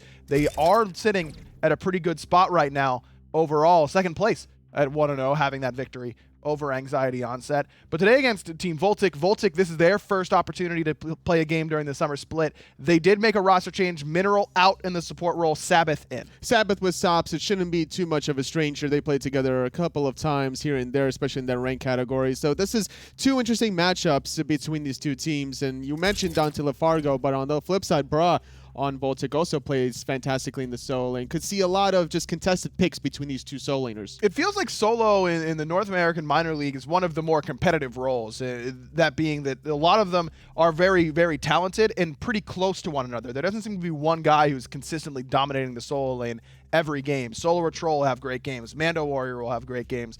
Bruh, Dante LaFargo, they all seem to make big impacts at any given time. It's just they have no chill. That's right. What it is in the solo lane of North America ranked. They play very similar styles to they do in ranked, and in the minor league, sometimes they get punished, sometimes they don't. So when they do get those opportunities to really flex on their opposition, they can easily start carrying the game once they make these rotations. After the level 12 marker, they get their second relic. We've seen both of these solo laners just pop off at any given moment in the spring split. Here in the summer, we'll see if it could be a repeat. And it just feels like they all have their own kind of styles, but some overlap. A lot of Guardians right now in the North American minor league solo lane. And the Geb that Manda Warrior's been playing a lot of has started to transition solo. Retrol played it earlier this week. So we'll see. Have to wait and see what Dante and Bruh are going to be bringing for us in this matchup as we get ready to go into picks and bans for game number 1 between VOLTIC and Team Cryptic. The solo lane is what we've talked a lot about, but I think that duo lane is something that really needs to be keep an eye on, because Sabbath is the new member there. Ratcheteer alongside Data Remember is a pretty established one for Team Cryptic, at least with Data Remember's kind of clout in the scene. What do you expect out of these two duo lanes? It could be a contest for either the Xbalanque or the Artemis, depending on what style you want to go in the duo lane. If you're looking for more pressure, you can also go for the Guan Yu with the recent changes to Guan Yu and Xbalanque. Those two picks in particular started to rise in the rankings. There's also a lot of contest over the Athena since the spring split of SPL. Teams started to figure out CC is pretty good, engages are good, and could go blink on her to make it even more of a pop-off standing. But VOLTIC, a non-traditional ban in the first department, but really targeting out Dante Lafargo. Dante is a Cerberus main, so VOLTIC decided to take that off the table. Terra is up, Guan Yu is not. That was banned by Team Cryptic, but so is Athena. Athena has surpassed Terra for a lot of teams. We've seen a lot more Athena picks in that early game than the Terra. Now, Cryptic, if they want to, could easily go X-Ball Terra here, and the problem is they can't really afford to leave Terra open because Athena goes to solo a lot of the time. That's very true. These definitely flex those two Guardians, but the thing is, you don't have to always go Xbalanque, because you can also go the Artemis in the late game if you really wanted to. Giannis and Thoth are the other two highly contested mages of choice, but Cryptic's Clow would rather get that huge burst damage, because if you have an Athena and a Thoth in the same team, then you're just asking for trouble. It's a lot of burst damage, but VOLTIC immediately go and take away one of Clow's other comfort picks, which is this Soul, but Clow's already made its selection with the Thoth. Soul's not a pick that we're seeing a lot of at the SPL level. This is awfully early for it here at the minor league, which usually mirrors what we see in the pro league. Well, I would agree, but how do you really counter a Soul with the Saturate? It's very difficult to lock her down. Even with the Odin selection trying to target out the Athena and the Ardeo, the Saturate is going to buy Soul plenty of time to be able to survive with her defensive relics, with Athena, Defender of Olympus. So I'm not really too worried about this early Soul pick. It still hides some strategies that VOLTIC want to do. It can be a flex pick as well. Could be for the mid lane or the ADC role, so not exactly locking themselves into one particular strategy. As Cryptic do select the Odin, could be for solo support or jungle. Just much more of a traditional Robin player, though, the Susano, things like that, and the more traditional just kill your backliner type of gods. As VOLTIC take away Geb and Nemesis, again, another god that Just plays quite a bit of, as Cryptic looks towards the duo lane, but also gods that can both play that mid role. And Sheikah is one, the mid laner for Team VOLTIC, that is not scared at any point to play something a little bit untraditional in that mid lane. That's true. The Ra is still available. He loves the Ra if that's given up. Giannis still available. But into Odin? Yeah, Giannis though wouldn't be too bad because you could definitely use the portals to the wall if you're lucky enough to be next to one, or maybe even save out some of your teammates. But yeah, Ra would be a little frisky, honestly, against the Odin. So I'm expecting maybe Giannis, or honestly just keep Sheikah on the Soul. That wouldn't be a bad call. Baby, the jungler for Team VOLTIC, is going to get the Ratatosker, I'd imagine. Don't think we're going to see any sort of mouse sports-esque shenanigans with the rat going support or something like that. And what I just realized what Cryptic did was they banned away those jump gods of the hunter position between the Uller and the Huyi to make sure that the Odin would be more successful. Jingwei needs to use the airstrike to get over it. She can't use just the agility to get through it. It also deters VOLTIC from picking up the Artemis. Yeah, that's a good point. Don't want to get locked themselves inside that Odin cage. Could have gone for Raijin if they want Soul to be in the ADC role. Raijin is starting to see a lot more play at the pro level, and has, of course, a leaf that can get him out of Odin cage. But instead, VOLTIC decided to put the Soul in the mid lane. Final pick for Team Cryptic will be the Sylvanas, so trying to alleviate some of the lack of clear that Xbalanque suffers from in that duo lane. A pretty common strategy. One low clear hunter plus one high clear guardian means your lane isn't quite as bad. It's also more than just a laning phase. It's about how you're going to be able to react to the Athena engagements. As soon as you see the dash, instant Wrath of Terror, and then all the follow-up in the world. Also gets themselves some sustain. A lot of sustain gods were banned or not picked. By the way, Terra was open, and they decided not to go for it. Who you got in game one here, Tola? I like Cryptic's draft. I think that they can execute to get to the late game. VOLTIC, they need to find people isolated in order to find this victory. All right, let's see what happens. Game one coming to you right now. Thanks a lot, guys. Tom and Taco here, bringing you the action as we get into the SMITE Minor League and watching everything that's going down here. I think that VOLTIC has been trying to really just find consistency multiple roster changes. Do you think they got it? I think that a lot of the SML teams have undergone some changes considering the recent pooling of Paul up into the SPL. I think also caused for a shift amongst a bunch of different teams. And whenever it's kind of just like a roulette of all the players going every which direction, I can totally see where VOLTIC would find some of those inconsistencies. And even in the previous split, I think that they would tend to struggle as far as closing sets out. Well, we'll see if everything's going to work out. Sabbath in that support role, as we said. Across the way, Team Cryptic, kind of normal here. It's actually really funny. Our very own Gormizer, he does Paladins. He was asking about Ratcheteer earlier, and here he is playing on the Sylvanas. This guy has been a notable member of Team Cryptic, who, of course, I think is more really focused. I think the focal points of Team Cryptic are Clow and Data Remember by default. But with that said, Dante LaFargo has been a guy that I've been watching really, really, really intensely.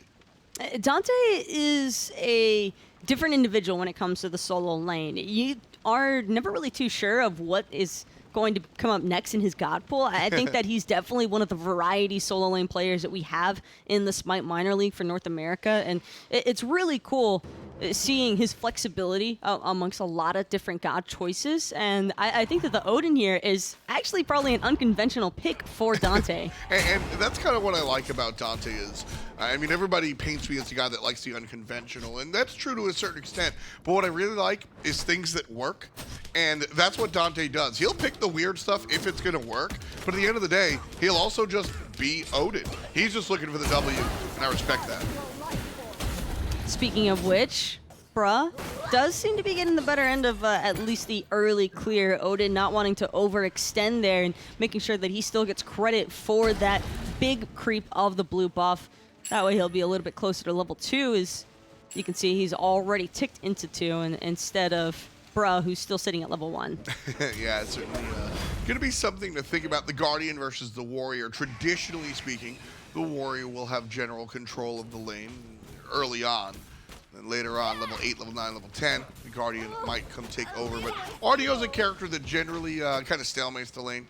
She rarely wins, but when she does, she's able to take advantage. Soul is a very different pick right now, though, because I think it's been quite some time since we've really seen her surface. She was super popular throughout a little bit of Season 4, but then kind of towards the start of Season 5, she started really falling off, especially after her nerf came through with that passive. And I think that a lot of mid laners haven't really put much attention towards her. And Sheikah just kind of reminding everybody that she still exists. Right. And we'll see how successful it is. One of the positives that Sheikah has on the Soul, obviously, is going to be structure damage. So the second somebody leaves lane, Sheikah is just going to look to take down that tower. But what I am concerned about the Soul is, does it match the big burst ability that these traditional mages really do have in that center lane that have been so popular? I'm not sure if she's going to be able to deliver in that regard.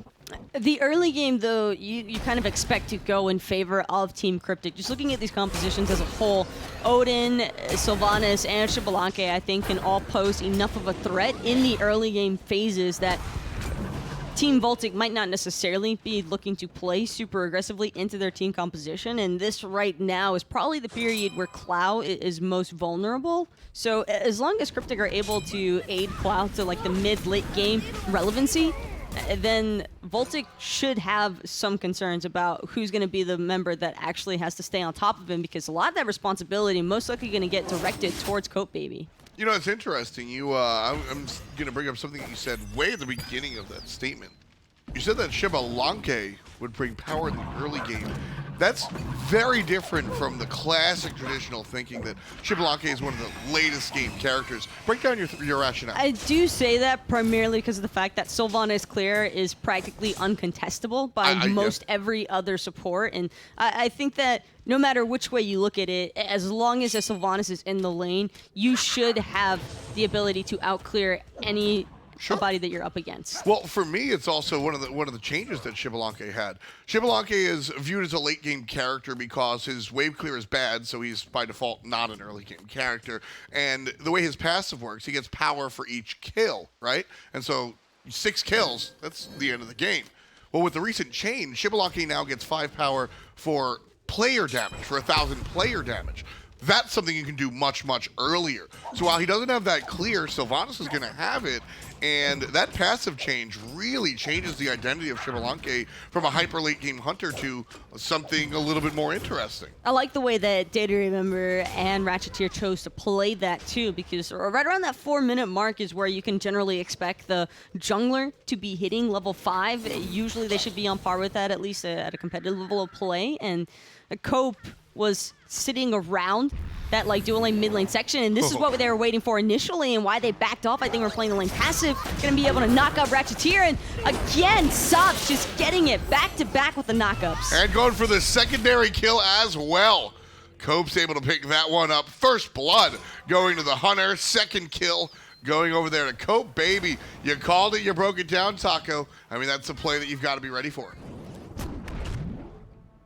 Safe, but not safe enough. Yeah. I do think that they were trying to give the respect towards that rotation out of Cope, and unfortunately for Team Cryptic's duo, they just couldn't get out in time. Yeah, no, it was almost as if, like you said, they made the right call. It was staying back, and it was almost, all right, he didn't come over here, we're good.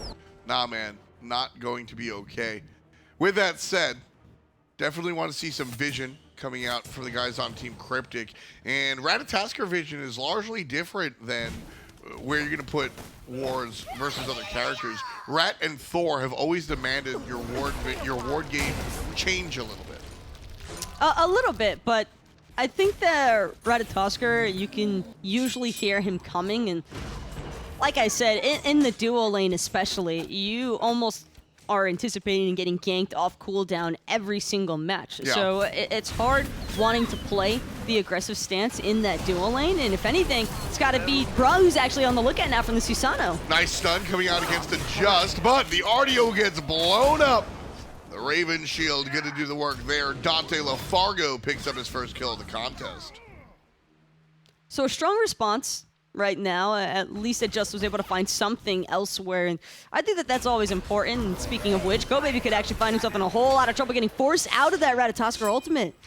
Man, oh, he's gonna go aggressive? Cope, I think that's the wrong choice. He changes his mind, lands back on the tower. That said, dangerous choice with a Thoth on the battlefield. Still gonna go for it. Ratatasker's ultimate always seems like it takes a second to get off the ground when you're ganking, and takes an hour to get off the ground when you're trying to use it as an escape. I sat there just looking at him like, how long is this wind up? But he gets out of there. That might just be the most true statement I've heard in a while, because it really is pretty accurate. That's that feel side of the game. Shout outs to everybody that plays Rat in the ranked queue. Unless you beat me with it, then no shout outs to you. 2-1, read the kills, and Sabbath looking to extend this one. Hell for Love as the ultimate from Shelka comes out. Not enough to kill Ratcheteer, but he's going to turn it around, and the dot damage will take care of Cope Baby. Not the way they drew it up whatsoever. Team Cryptic answer back when VOLTIC assault them in the middle lane. Perfect ultimate there out of Ratcheteer. A little bit too late, and he ends up dying before he can even get that ult off, being CC controlled, and just have to appreciate some good Sylvanas play. I don't think that VOLTIC were anticipating the knockup to actually come through, kind of hoping that Sheikah's Supernova would have plenty of burst damage to keep Ratcheteer suppressed. Yeah, the well-timed ultimate from Ratcheteer completely negates it. You could probably venture a guess that if you don't see the Wrath of Terra, that's probably a death for the Sylvanas. You'd have to assume so. I mean, where else does he go? Yeah.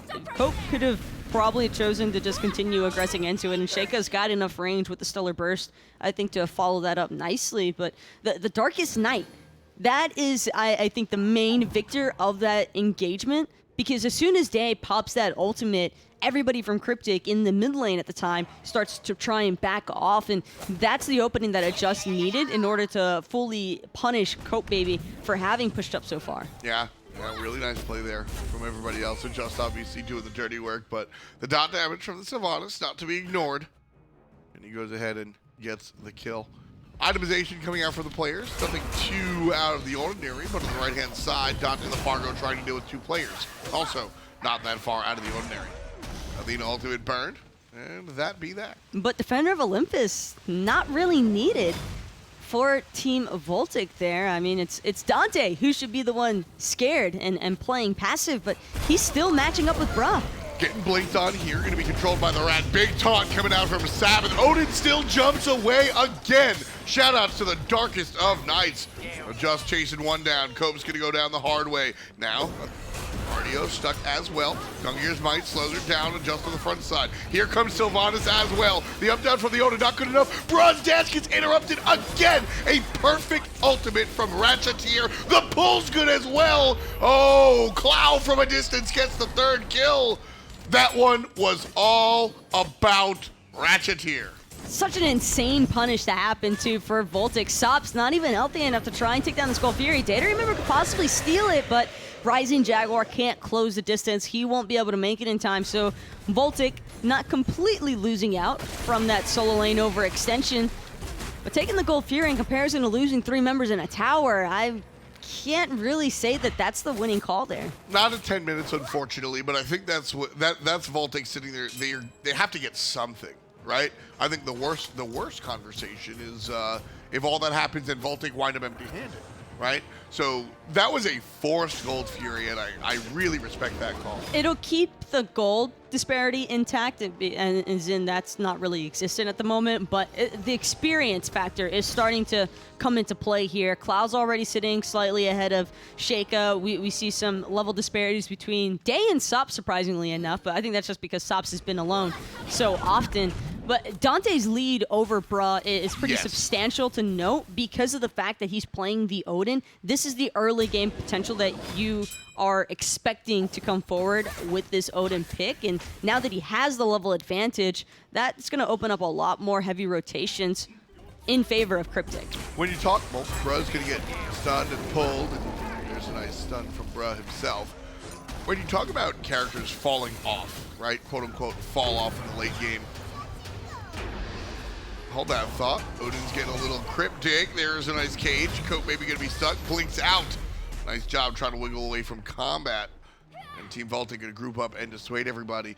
When you talk about characters falling off in the late game, that's if they're even or behind. If you're ahead, you don't necessarily fall off because you still have that prowess because you're just bigger than everybody. So when you're able to do that with an Odin, that's one of the nicer things a solo laner could ask for, because that's what happens. Dante LaFargo with the casual Doubleune, as across the map, Data Remember picks up all by himself. Team Cryptic working on all cylinders on all parts of the map. What happened to Cope there, though? Because we didn't even get a chance to see that. We were too busy watching Dante keeping up with the early game frag. Speaking of which, Sabbath going to be the next member to fall from VOLTIC as Cloud makes sure to take him down. Sheikah, the only one left standing from his team, and I don't think he's going to have a chance to really interfere with this Pyromancer, although Cryptic are fairly low. Dante's zone duty, though, a little bit better. Cage dropped. Sheikah getting in some trouble. Aegis is out the basics. Lunge. Not on cool. Oh, there it is. Dante's got to be a little mad about that one. He did all the work, and Cloud shows up and just goes... Isn't that how it always goes, though? Dink. The mid laner just dinking. That's it every single time. Your mid laner just gets the last hit, and can't complain too much, though. Cloud's sitting at 3-0-3 now, 2 levels over the Soul, and well, he's playing the Thought, another god that I think is mostly considered for that mid to late game aspect, not really known for his early game potential, although the stun is nice to have, but his damage is pretty nuts if you're on the receiving end of it. And VOLTIC, well, they haven't had many opportunities to try and rush into that magical defense. Yeah, not just yet. But watching these teammates come through and do what they can, I mean, it's going to be an interesting battle for VOLTIC to try and fight back into this one. Only down 2,000, but I think this is one of the rare cases where the kill count actually matters. Ratcheteer. What? That was nice. That was hot and that was nice, and it's going to keep getting better because Brug could be the next one to go down here. Cope going to find the nice blink Acorn Blast onto Cloud, but now he's forced into that through the Cosmos. Still looking to go for more. Ooh, the Aegis is going to save Cloud's life for now. Sabbath can't find the taunt. Cloud turns around and sends Cope baby back to Petco. Down goes the Rat. Dante LaFargo going to look at Sabbath here. 4-player surround. And DLF puts another one in the ground. Bad luck 13 in the kill column for Cryptic, but it's all been good luck for the red team so far.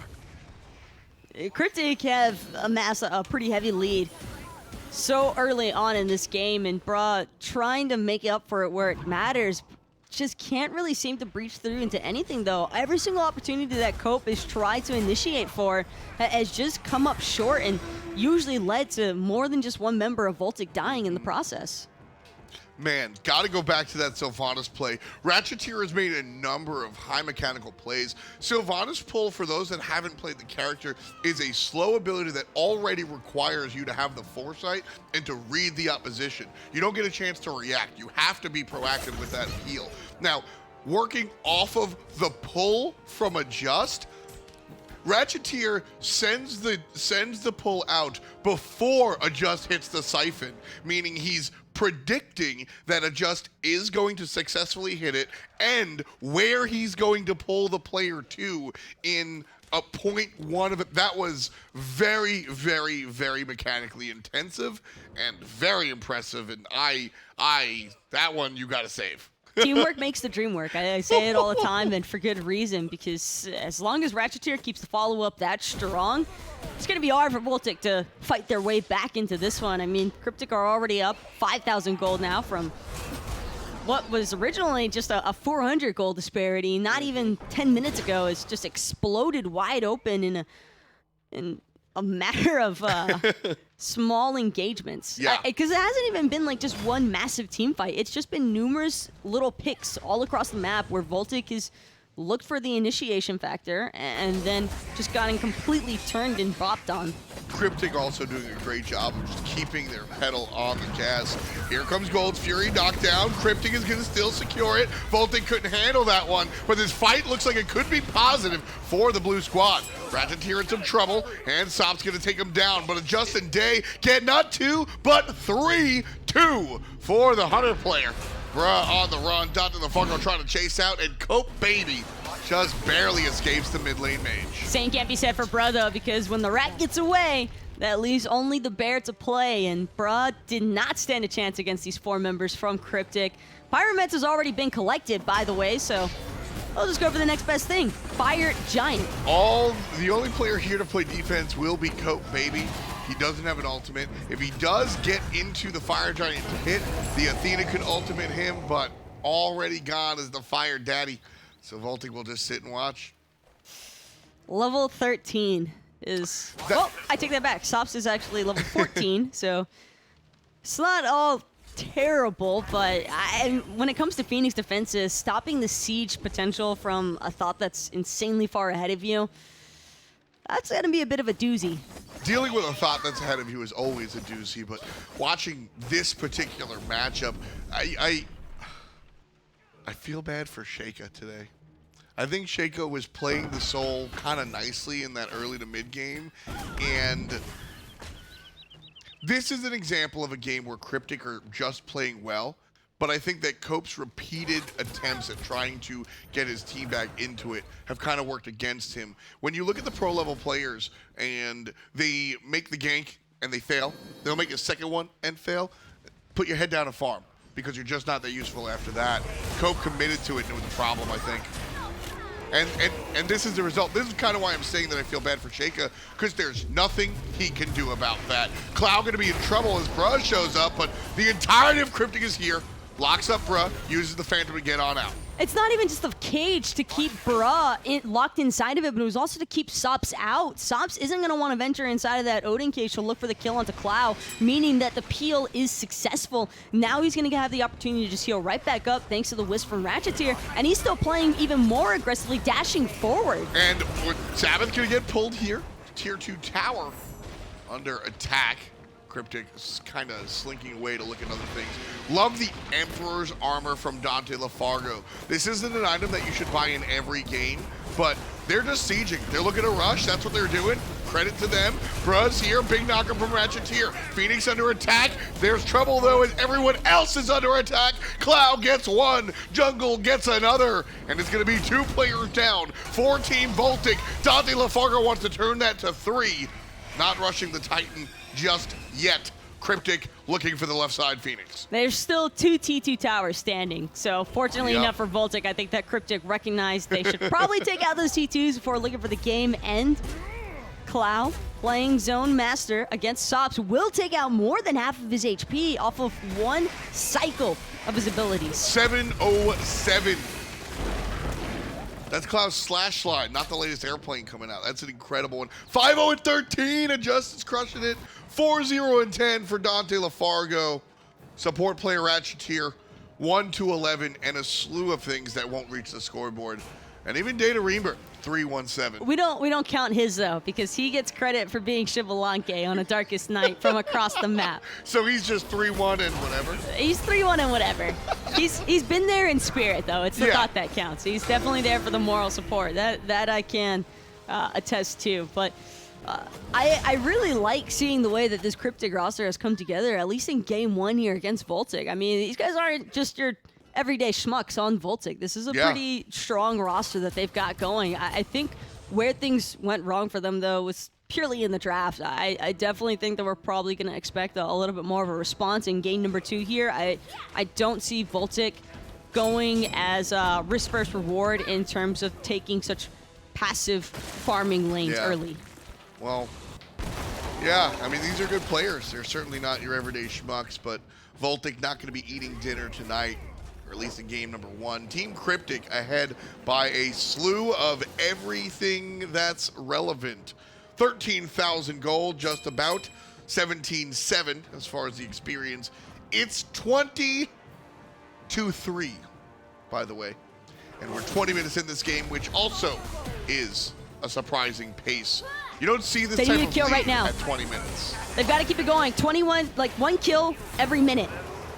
And just won't be able to keep it intact. He drops it just a little bit too early. I feel like that ability lasts so much longer whenever they're on 10 HP. Yeah, oh, of course. There's the Darkness of Nights. Sop's going to go up and down. P.S. They got a Gold Fury for fun. Why the Gold Fury, Taco? Waiting for Fire Giant to come back up before they siege? Waiting for Fire Giant to come back up before they siege. Also, Dave just happened to be in the neighborhood, probably pushing up the wave to match what VOLTIC just shoved the creeps back out in their favor for the dual lane side. And Cope tried to find Cloud, could end up losing his life. Yeah, he's going to dash away. Cloud hits 2 and almost takes them both out. Instead, sends them both to 10%. That was an instantaneous charge up and drop. Yeah, that wasn't a full... If he does the whole, like... If he'd held it and actually charged it up instead of looking for the quick double tap, I think that he might have actually ended up soloing both of them. Yeah. And that might be game. I don't think that's game necessarily. With no towers up and 3 people to play D when you're up 17 thou, I think that's game. But no shade at Clow. This has been... Clow has been a pleasure to watch, I think, in all honesty. And just a strong player in general. 7-0-7 in this game. He had a great spring split. I think this team Cryptic, you know what's interesting? Everybody looked at AX, Anxiety Onset, in the spring split.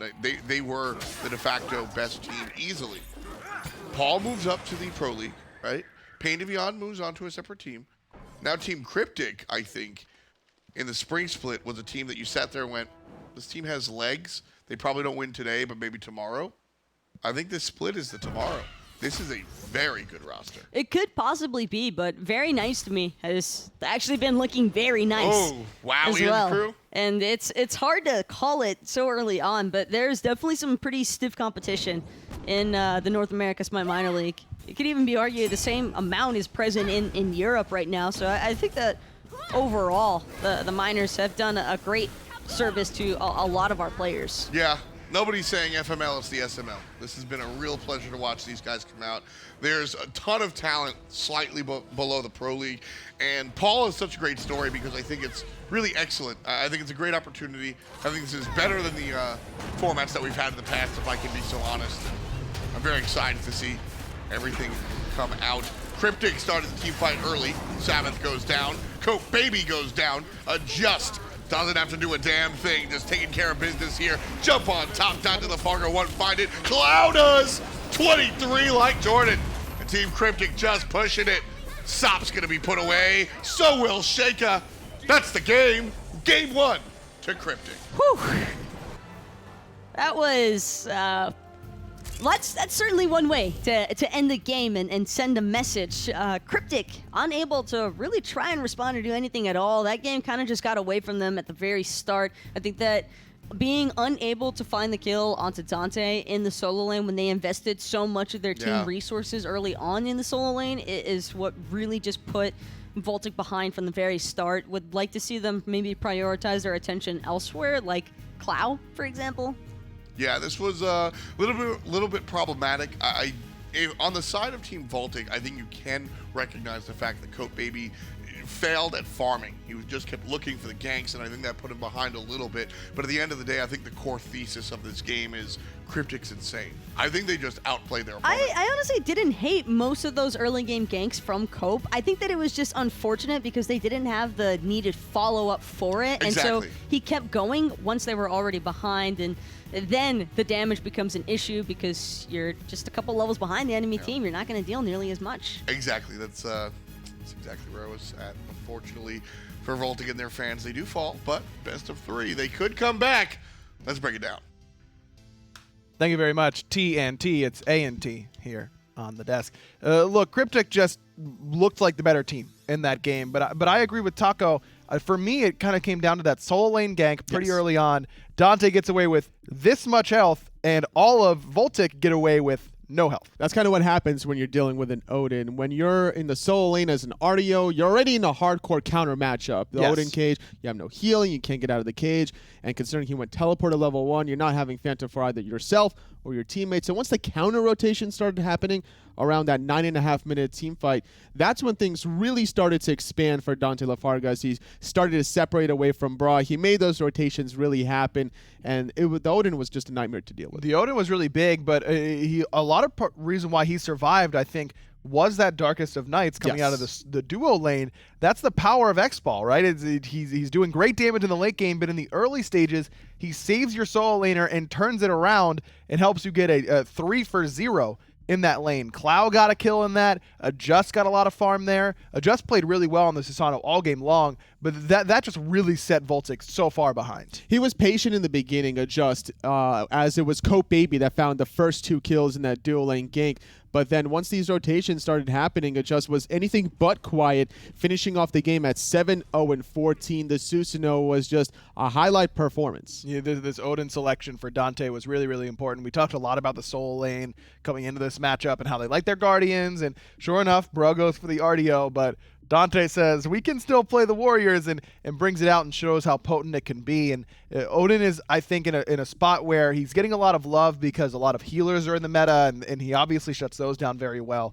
But it's also like hey, I've been playing Odin a lot because there's healers, and turns out Odin's just really good in general. Maybe we should play him even when there aren't healers. And also set up Clow. He went a fantastic performance in this first game on the Thoth. I think he went 8-0-11 in this game, and it's not the easiest in the world to follow up of an Odin cage with a Thoth. Normally you're looking for those circle gods in the mid position, but instead playing more linear, has a lot of range. He had great accuracy. His build allowed him to do the late game damage. Game number 2, VOLTIC needs to find a way to shut down that combination. Yeah, we'll see if they get off to a better start than they did in game 1. As you mentioned, got that early double kill in duo, but outside of that, really had nothing going for them the rest of the game.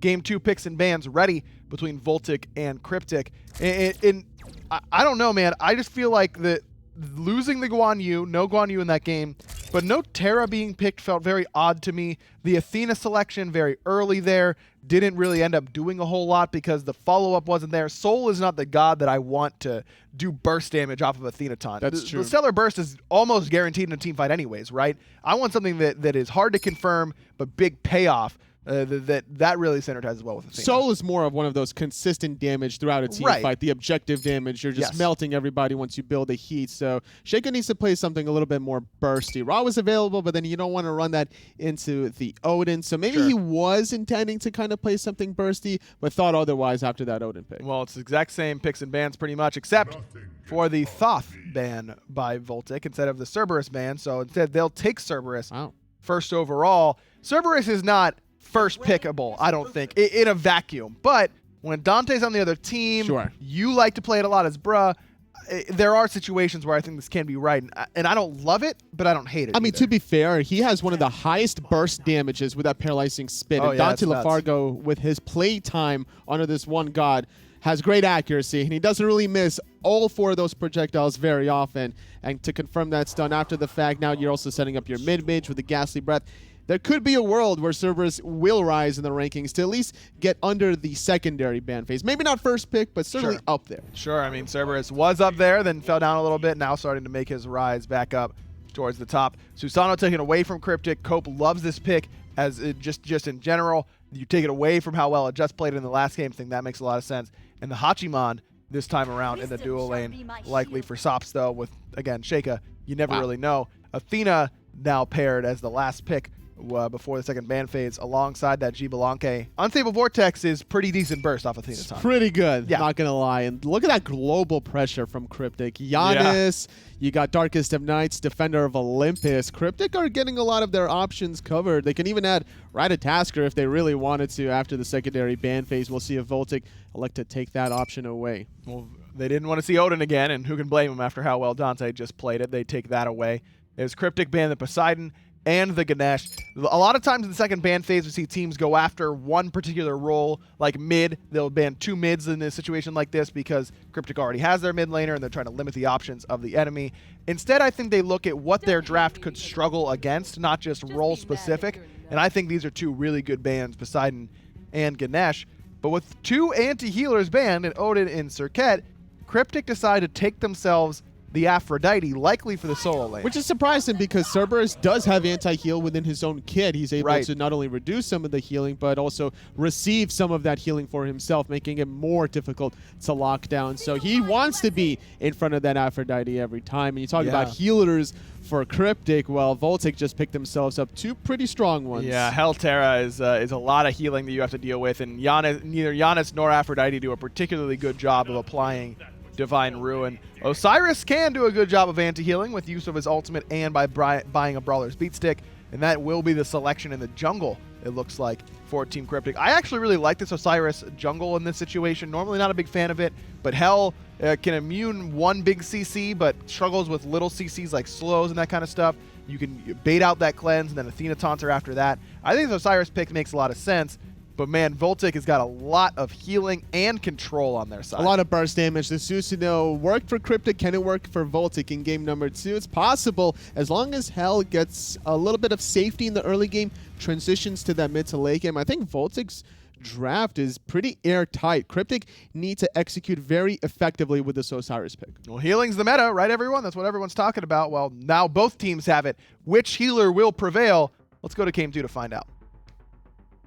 I don't know. We got the Aphrodite on one side picked into the Cerberus. I'm not sure if I love that pick, but I've said time and time again that Aphro's less about the healing, more about the damage. In this particular matchup, I think the healing will absolutely be paramount, though. This staying across the way from Hell is going to be big, so you got to match that. I think normally I would be opposed to seeing an Aphrodite into the Cerberus, but the Athena selection as well to complement that Aphrodite, I think provides enough survivability to where the Cerberus won't necessarily warrant as much concern. Yeah, we'll see how it all kind of winds up. And Dante LaFargo will be playing the solo lane Aphrodite, putting Clow on the mid Giannis with a just on the jungle Osiris. I think that's the normal, what you would expect out of these characters, but we've seen people play around with gods in their positions before. Well, going from Odin to the Aphrodite's a bit of a switch up. Yeah, from game 1 to 2. You were talking about how he's got a very eclectic god pool earlier. This is Dante LaFargo to a T. I'm a bit more surprised to not see a Poseidon, but speaking of which, Ada, remember, sprint means go, and they're trying to find it on the Sops here. Branching Bolo, putting in work, but not going to be enough for the first blood. We'll be able to secure some nice poke damage against the Terra and Sops there, but still, a lot of pressure already being established in favor of Cryptic. And don't forget, the Terra does have a little bit of sustain, so the poke won't be as effective had it be against somebody else. Her level 1's pretty rough, It's and very that's why we see Deity Remember and Ratcheteer being able to invade like this. Although they've got to be careful, got to get this buff and go. They hit level 2, don't want to stick around much longer because Cope Baby did choose to go from speed buff to red. Yeah, like that choice. Cope maybe just making sure that players can't get too antsy on the left-hand side. He also knows that he's going to have the advantage in the early game as far as the jungle matchup is concerned. Watching what Cope's going to be able to do on the Susano is going to be different compared to what Adjust is going to be able to do on the Osiris nice and early. I'm more curious to see what happens with Sheikah, though, because we saw him spend a decent amount of time in solo lane the previous game, but this time around, I'm sure he's going to want to avoid drawing as much attention to Dante as possible, really just trying to permit that Aphrodite to build up the necessary farm for her itemization. So, of course, that's going to mean that you've got to shift your priorities elsewhere, and where better than in the mid lane against the Hell as an Osiris jungle. Yeah. What's interesting about the Osiris jungle is that Osiris is viewed as an early game character in the solo lane because he has the ability to box you and the cleave basics give him power over the wave. But in the jungle, he's definitely not early game. It depends. I think that against the Susano, Osiris can probably take that early engagement, but as the match progresses, the ability damage is almost always going to be in favor of the Susano in comparison to the Osiris. It just depends on how they truly choose to build. Sure. But I do think that it's nice that Cryptic have the option, if they want, to make Adjust go for the hybrid option in comparison to Susano, where Cope isn't going to be anywhere near as tanky, even if he tries to be. Oh, yeah, for sure. And I think Ryan brought up the absolute best point. I love this point, and I hate giving aggro credit for anything. But the fact that Osiris is able to control the entire group, he puts out the Judgment Tether, and multiple people are going to be stunned should he follow this. Sheikah can only cleanse one person at a time. So Sheikah does really well against, Hell does really well against characters like Ymir that are going to sit there and freeze, or Athena that are going to sit there and taunt. But when it comes down to the Osiris, multiple players controlled in different directions, it's harder to deal with. So I like that choice. Here comes the Justin teammates looking for the fight after the invade on purple. Sprint has been popped, but right now it seems as though everybody's going to be able to get out no problem. Through Space and Time wasn't able to connect onto any of those members from VOLTIC, and as a result, Sops will lose his purification beats, and same could be said for Savage Sprint, but I'm sure they're both happy to have just survived. Yep, just trying to get on out of there is the #1 play for that duo lane, so that's exactly what they'll take home. Data, remember, stunned out just a little bit. Looking for the follow-up. There's a rude Ratcheteer. Going to be walking away, and now will be the target. Sop's not looking for it as he gets trapped up by the minions. Data, remember, down to about 25%. Sops wanted the Ijitsu stun onto Ratcheteer. Wasn't able to find it. And this is some nice poke damage out of Sheikah already onto Adjust. Just having utilized that ultimate. Or actually, no, he just hit. Yeah, he just hit level 5. He just hit level 5, so he didn't have that ult available when he was trying to gank the dual lane. Hell has a great early game, surprisingly. The base damage on her level 1 and level 2 abilities, and the fact that she's a stand switcher makes her very powerful because she just has more buttons to press than you do. So a ton of damage there. Nice taunt from Ratcheteer. But the purple invade still goes successfully VOLTIC's way. Here comes the response from Team Cryptic, though. Shaker gets dinked out by Clow. Nice heal. Here comes the jump from the back line. Flinks on top. Shaker's in trouble. Aegis is good. Here comes the jump. Root strong. Portal. Clow in the first blood. Again. Clow with the first steal. is might be a better way to put it. Just doing a lot of the heavy lifting there. Can't complain, though, when Cloud gets a first blood, considering how he played the last match on that Thoth. And absolutely. Getting off to a great start on the Yanis could prove to be just as problematic for VOLTIC, if not worse than the Thoth, because of how mobile that Yanis can be. Yeah, he can be all over the map and show up. There are a few characters that punish leads. I think more importantly about that gank, though, is that VOLTIC won't be encouraged to try and make that invade happen again. Clow gonna end up stealing the red buff for free here, as Ratcheteer and Data Remember made sure to provide support for their mid laner, and just nice rotations from every single one of these members so far on Cryptic. I like it just too, still sticking to it onto Sheikah. Just going for it again and again. This time it's help from Athena. There's the taunt one more time. Clow from a distance again gets it. That one I will call a kill secure. Cope does take down Adjust. I think Cloud needed to do that. You're giving me the look. Because if Cloud hits that through space and time, no one has to die there from Cryptic. Listen, everybody misses abilities in SMITE. Oh, are you using Cloud's name as an adjective for negative? Of course. Cloud expects it. Is Cloud the new girl? I have to mess with Cloud. He's done a fantastic job, and I think it is still great that Cryptic were able to find the kill there, but it is a bit unfortunate. Because Cloud probably knows, man, I should have probably connected on that and lost my jungler's life. But Just probably more than happy to be the sacrificial lamb. As long as Sheikah dies off cooldown, I don't think it just really cares who gets the last hit. Camp the hell. Cryptic going for the invade one more time. Successfully, I might add. Yeah, pretty unlucky there for Just and the guys. They were hoping to have that purple buff reconfirmed, and Sops ensuring them that even though they died last time they invaded it, he's still willing to look to contest it. Yeah, certainly going to show up. Sops has been a great asset for Team VOLTIC, a squad that, as I mentioned, has had their rotating roster. Cope Baby looking for the invade on the right-hand side. Will successfully go ahead and grab it. Dante the Fargo playing the Aphrodite without the blue buff.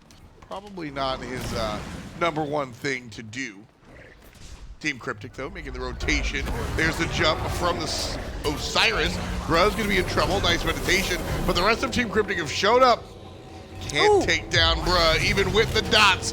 But Cope will take down the Just. That was a huge burst of damage there from Sabbath. Thanks to the Earth and Fury, that's going to end up punishing Cryptic for the overcommitment. And Bruh still lives to see another day. Just not going to be able to respond there as the other side. Oh, well. That'll even things up. That was really nicely played, though, by Cope. I mean, it looks like night and day almost in comparison to the Rad Tasker game. This is what Cope was trying to make happen in the last match. It just Cryptic were the ones that ended up turning those ganks around. This time we see Cryptic trying to be the initiators, and, well, they're the ones coming up short. 8.5, nice and early here. Still tied up.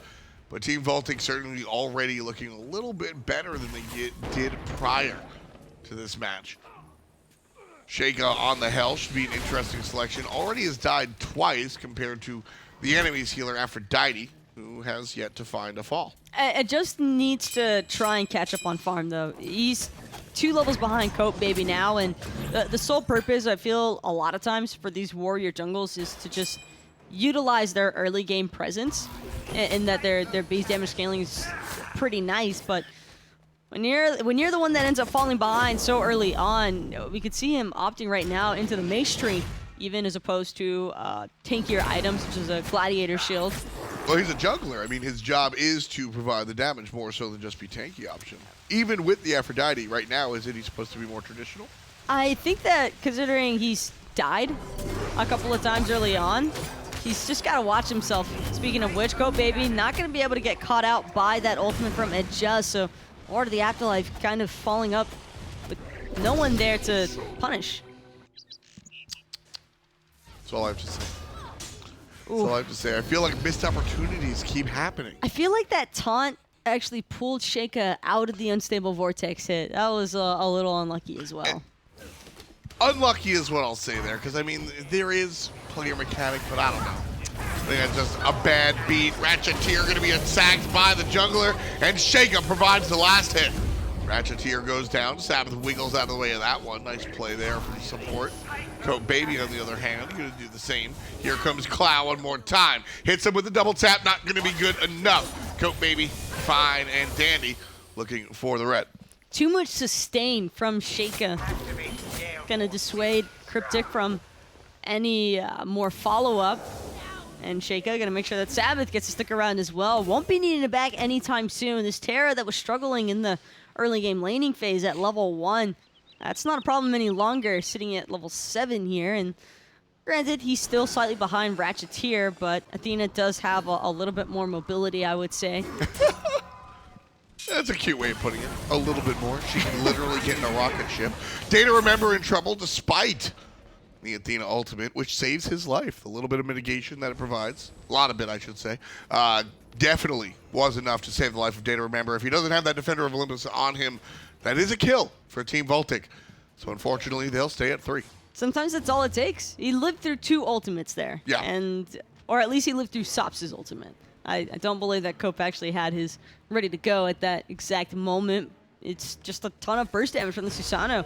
He's got the Jotun's Wrath online for the cooldown reduction, probably building into the Heartseeker next, just for even more of that guaranteed burst. And Dante, I kind of just like how he's doing whatever the hell he wants, recognizing that as Aphrodite, he's a little unkillable at the moment. Yeah, he's definitely in a very nice spot. Has that Heartward Amulet to deal with the nonsense that's coming out of Bruh. And also when he teams up, I love the Heartward Amulet specifically on the Aphrodite because the Athena's job is to be way in front of everybody, taunting for the damage dealers. Dante's job is to be close to players, right? I think so, yeah. And also, I'm looking at the build and the itemization choices. I kind of wish that it just would have gone for the Brawlers over the Crusher.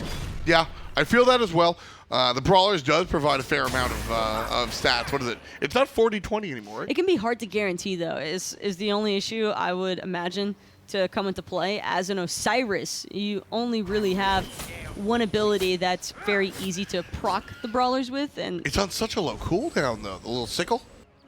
Yeah, but I don't know, because you can't really afford to...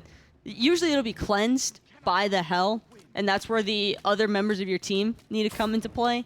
At least the slow part from the sickle, so they can get away and look for that auto-combat healing. If Cryptic aren't careful, though, and if they don't start getting some early anti-heal online soon, VOLTIC have already started opting into that. Yeah, certainly what they're looking for at the moment. Dante jumped out on the right-hand side. Cope trying to deal with it, but Dante's provided an out. And I love the Honest portal there. Team VOLTIC have to retreat because they don't know who's coming through the portal. Easy peasy. Team Cryptic saved the life of their solo laner. And Dante still has his ultimate if need be, just lingering around this solo lane side as two, making sure that Cope Baby doesn't try to find any more follow-up ganks. And Cope just perfectly content to farm away there. Is it just going to help make sure that Dante can secure his own blue buff?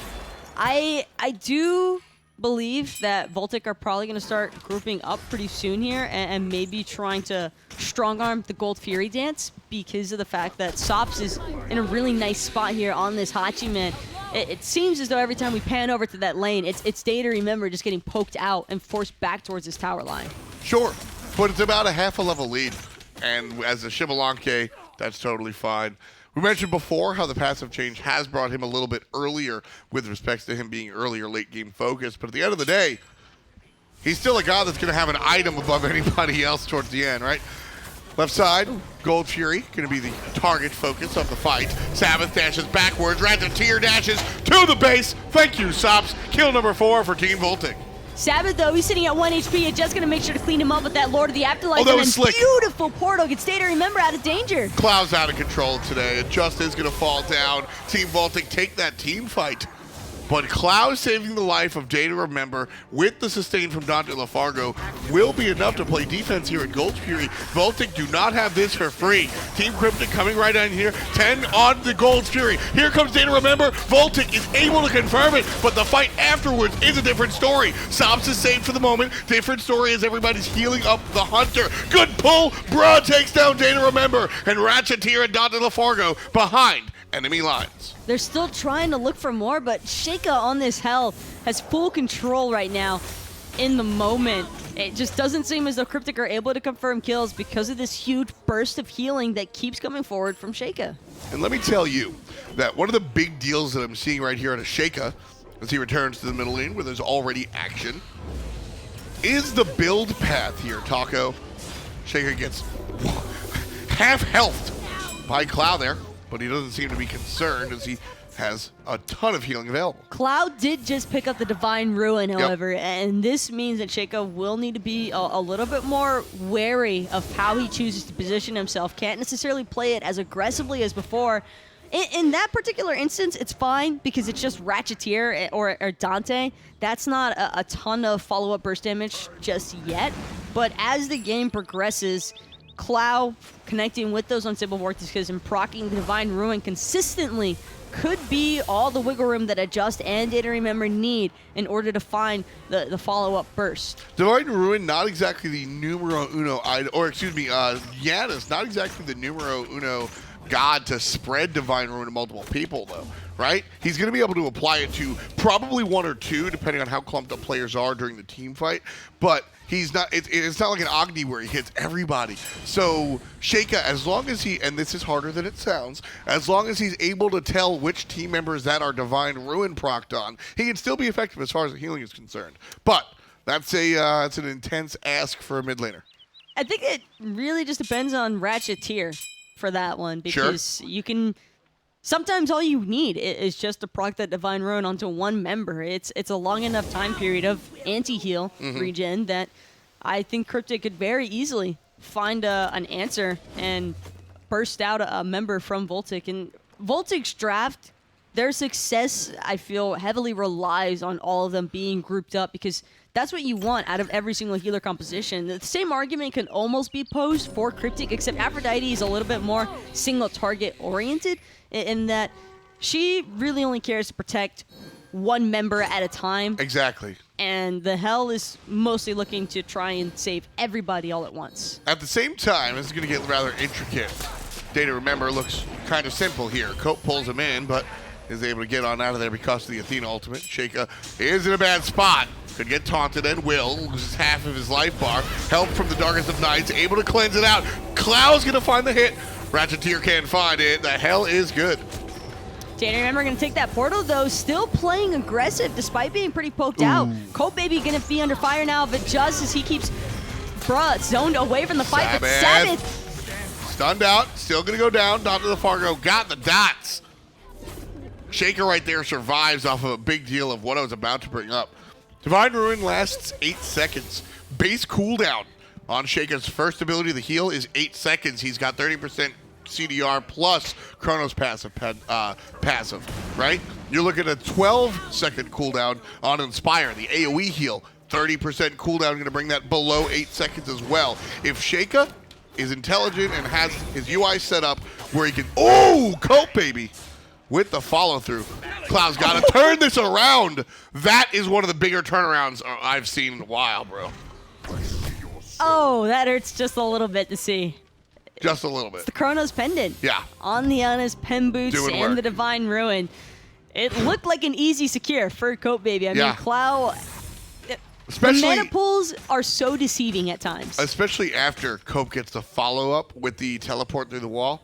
But anyway, I got really mathy before talking about cooldowns and everything. My point is that the Divine Ruin passive lasts 8 seconds, and the cooldown for Sheikah's heals are much shorter. So what's going to wind up happening if Sheikah plays this correctly is he can stare at that cooldown, right? He can stare at the Divine Ruin debuff. Cloud isn't going to be able to apply that subsequently. He just has the one ability. So you stare at that, and you just wait until after it goes down, and then you heal yourself. If Sheikah can handle that, which he should, then this is... I'm not saying it's going to be easy, Taco, but there is a workaround. I don't think that Sheikah is going to have the leisure of thinking that in depth about it when team fights are actually happening and all of Cryptic are just looking to swarm him. The Cursed Ankh pickup too onto Adjust is only further implying that Sheikah is a clear and deliberate target for Cryptic to focus.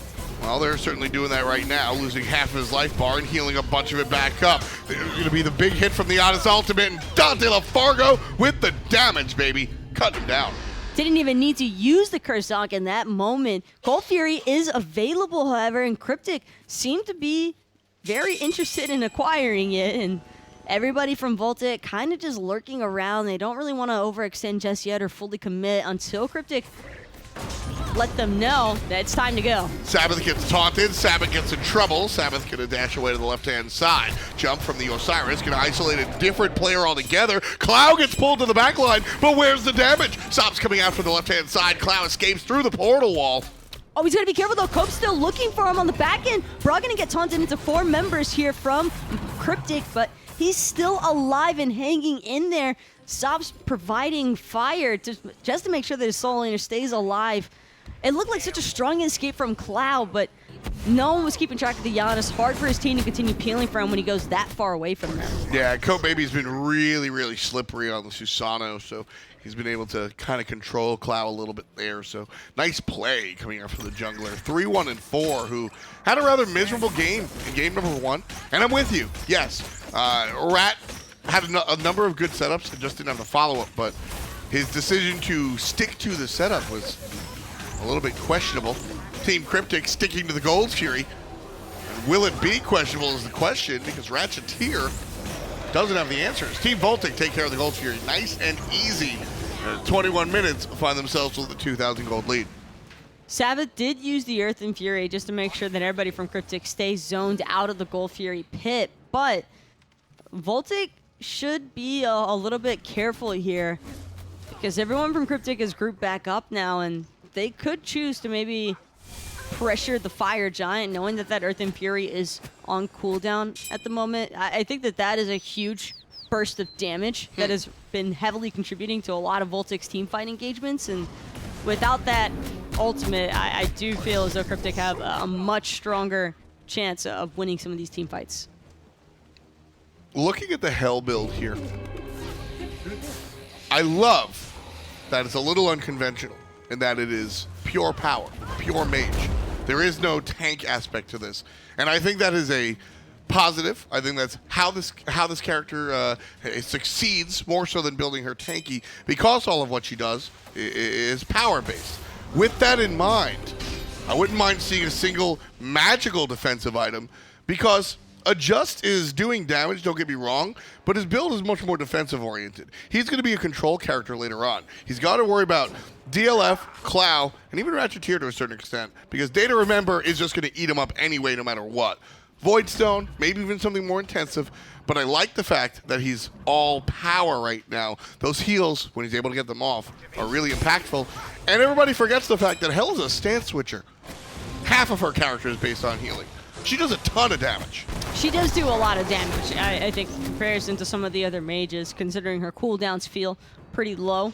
But with that being said, Hell is still super squishy. Of course. If you want her to die, you can normally make that happen. It's just that Cryptic, I think, don't want to overcommit onto those Hell kills, because sure, you might find the pick onto Sheikah, but you still got to deal with everybody else afterwards. Oh, the dash interrupted. Cope Baby from the back line. Gonna take care of the Shibalanke.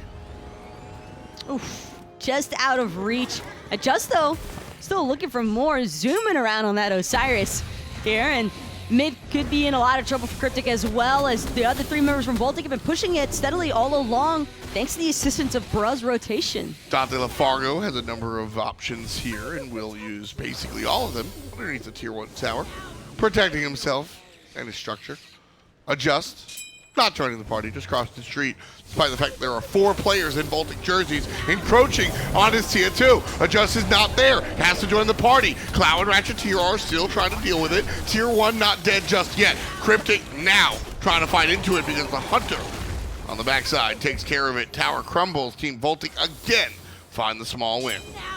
Sometimes it's best to just let your losses happen right away. Adjust, blinking in onto Cope Baby, gonna end up encountering the entirety of VOLTIC. That's gonna force that Lord of the Afterlife ultimate immediately in return, and with everybody from Cryptic being relatively low, I don't think they want to try and contest this. No, I don't think so either, and I love the choice from VOLTIC to just do that minor objective in the opposing team's face, basically daring Cryptic to come in like they are. Beats chased out by the Athenaton onto Sops. Shake is the target, but he's just unkillable. Aegis is good, cleanses himself, heals himself, he's out of there. Cope and Bruh gonna turn around and take care of Ratcheteer and Clow. Dante LaFargo with a little bit of sustain. Doesn't look like he can get away. Surrounded 3 players. He's gonna get jumped on. Cope again takes care of business. Looking like a pretty free Fire Giant, if you ask me, F-Dot. And that fight, I feel like Cryptic are realizing that they're losing it, and they're still moving forward. Yeah. But they're the ones that are taking all of the damage. They're the ones that are just dying one by one. And quite frankly, I'm just surprised at how stubborn they were in that moment, trying to secure the kill onto Sheikah. Listen, yeah, That's going to be a problem. And Sheikah, Hells do this when they build power. They are deceptive. You look at a Hell and you go, she's not tanky. Just kill her. But by using the cleanse, by using the Aegis, and by healing yourself early before they debuff you, right? You're able to dance around long enough for your teammates to respond. The anti-healing is already dissipated, and you're just able to heal through. Your HPS winds up being higher than the enemy's DPS because they're down 8,000. I think I can totally understand the merit behind wanting the Osiris jungle because it's the single target lockdown feature of the Osiris ultimate onto Sheikah. But we just did not see it just using it frequently enough, or being able to use it frequently enough, I think, to truly punish Sheikah's selection of the Hell in her early game. And without putting her behind early, it just kept things pretty even all throughout the game. And you just can't afford to stay even with a Hell composition. Otherwise, this is what happens. And I still feel as though a different ability-based jungler would have provided a little bit more beef to this lineup. Day to remember, going to be cooked up like a burger right there. Coat Baby gets number 7 for himself. But something Aggro always says about Hell, keep in mind Aggro was a pro in our console league, which had the most overbearing Hell meta, I think. More so than the PC league. There was a period of time where Hell just ran everything. And Aggro always talks about Hell as, you can't keep her down in the early game and expect to win. You can't keep her down in the mid game and expect to win. And the same for the late game. You have to keep her down the entire game. Hell has to die 20 times for her to not have an impact. And that's not the case, and look at the impact she's having right now. Adjust comes to the backline. Sops does get hit by Clow. That's going to be a big move. Dante LaFargo on the backline trying to deal with everything, but the Phoenix does go down almost easily. Team VOLTIC with over a 10,000 gold lead. Taco, I think we're getting a third game. We are definitely getting some bonus smite, I think, because Cryptic's composition is not very favorable in terms of preventing the siege from happening. And if there's one thing that a Hell is great at doing, it is certainly sieging, because of how easily she can help self-sustain the entire team. I like the Soul Gem here as well on Hell. I haven't really thought about it, but the Soul Gem on Hell, one, is going to give that little baby heal, kind of help her out there, and two, she's able to stack it with abilities that don't do damage. So it's not going to proc on the heal. She's going to sit there and build up the 4 stacks, and then the proc will only happen when she tosses out the black stand stuff.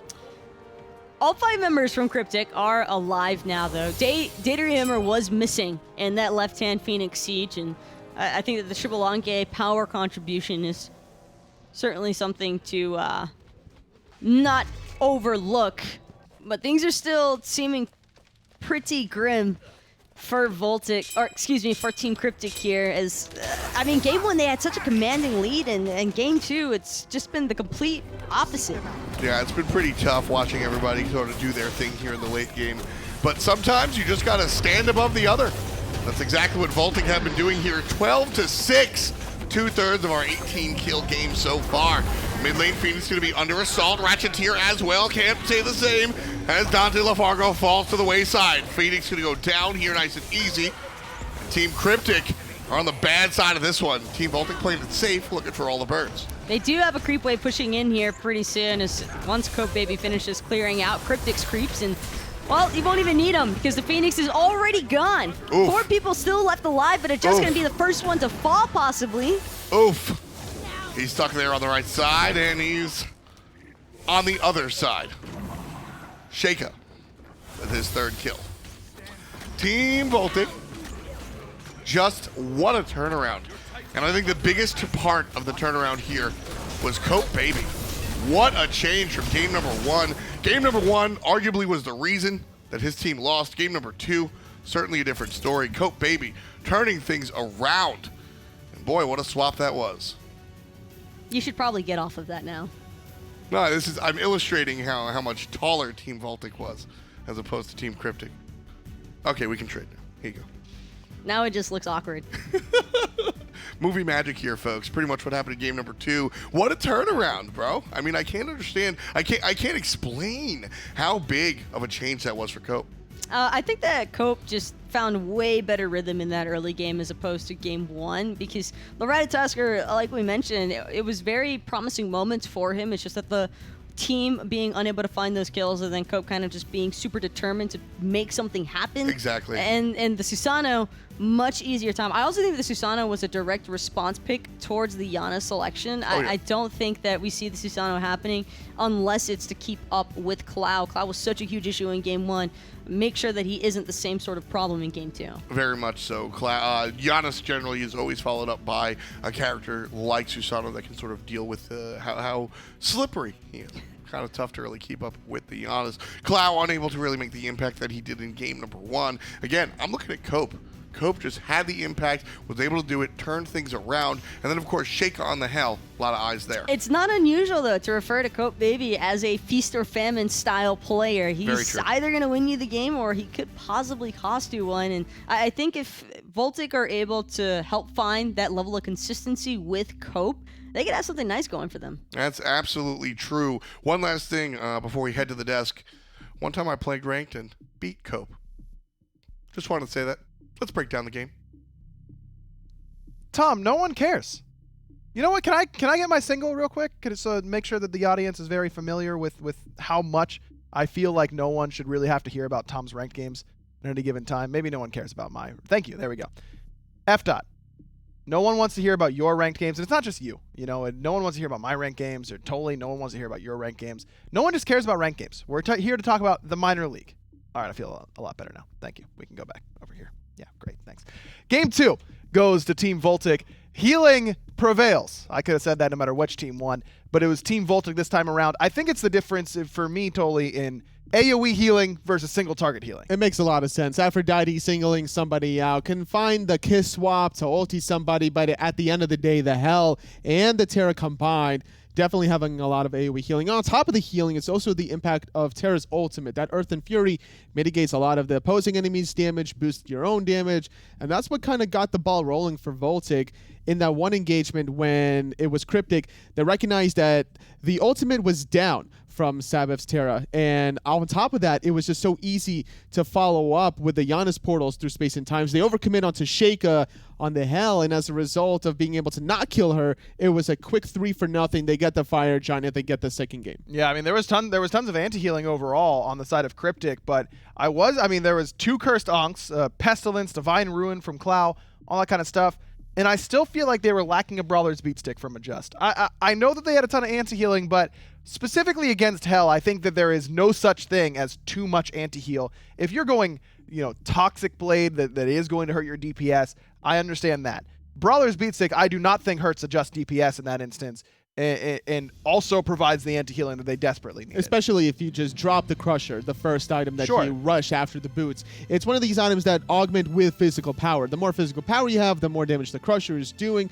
In a world where you're getting healed with that extra damage, that extra burst, Bluestone Pentatix of Season 4 is not doing you much against the healing comp. You might as well switch it up. You still get the penetration, you get that anti-healing, and yeah, 2 Cursed Onks was just not enough for Cryptic. Healing's pretty good, even when itemized against at times, and we'll see if which team is going to get the healer or if they'll both go healing again as we get ready to go into picks and bans for game number 3. And got to mention, Tom and Taco both were talking quite a bit about Cope Baby's impact on the Susano. He had a much, much better game in this game too. Susano could be a priority pick here in this matchup. It's very possible. We saw Cope doing fantastic in game number 2. In the first game, Cryptic just was going lights out, and Cryptic already making the adjustments with the Susano. Now, something questionable about the second game picks and bans was the Aphrodite pick into the Cerberus. That was a little sketchy. Agreed. I mean, now that is taking an anti-heal item out of your build, because as long as Cerberus is there,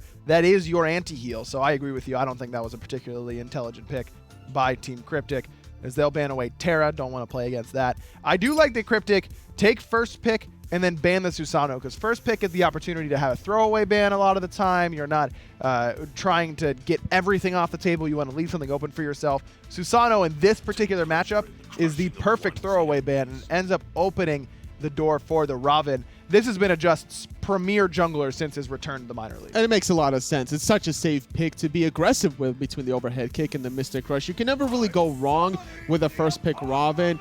It's difficult to even go Circuit into it with how much damage mitigation you have with just the overhead kick. So VOLTIC going to try to answer with Darkest of Nights, making that engage a little more difficult. If Robin blinks in, you drop the Darkest of Nights, and maybe you'll get away. Well, Cerberus is the other selection alongside it, but an early Odin pick here by Cryptic. Only Xbalanque is worried about that so far, but to be fair, VOLTIC only have 2 picks. I think this does go back to the game 1 mentality, though, of, yeah, the Odin's pretty decent here, but we just feel like Dante is going to play well on it and going to use that cage in ways that aren't just bring people inside it. You can zone out around objectives. You can split team fights. I don't have a problem with this early Odin pick. It's also going to be difficult for VOLTIC to handle, depending on what Brawl goes. It might be Brawl playing the Cerberus, trying to jump over that, but with the Athena selected as well, they need to have some really great mid-mage follow-up. It can't be the Soul like game 1 for Shaco. No, I still think Raijin is the first pick on my mind. It gets out of the Odin cage and has good follow-up Athena taunt and controls team fights pretty well by himself. But that is not the ban. Giannis is a ban here from Cryptic, and that makes a lot of sense as well. Now, though, if you're Shaco, you're looking at the mid laners with leaps. And if you're going magical, which you don't necessarily have to since you have the Cerberus, you could go for something like a Hu Yi or an Ullr to try and give yourself some safety and balance out your team composition a little bit.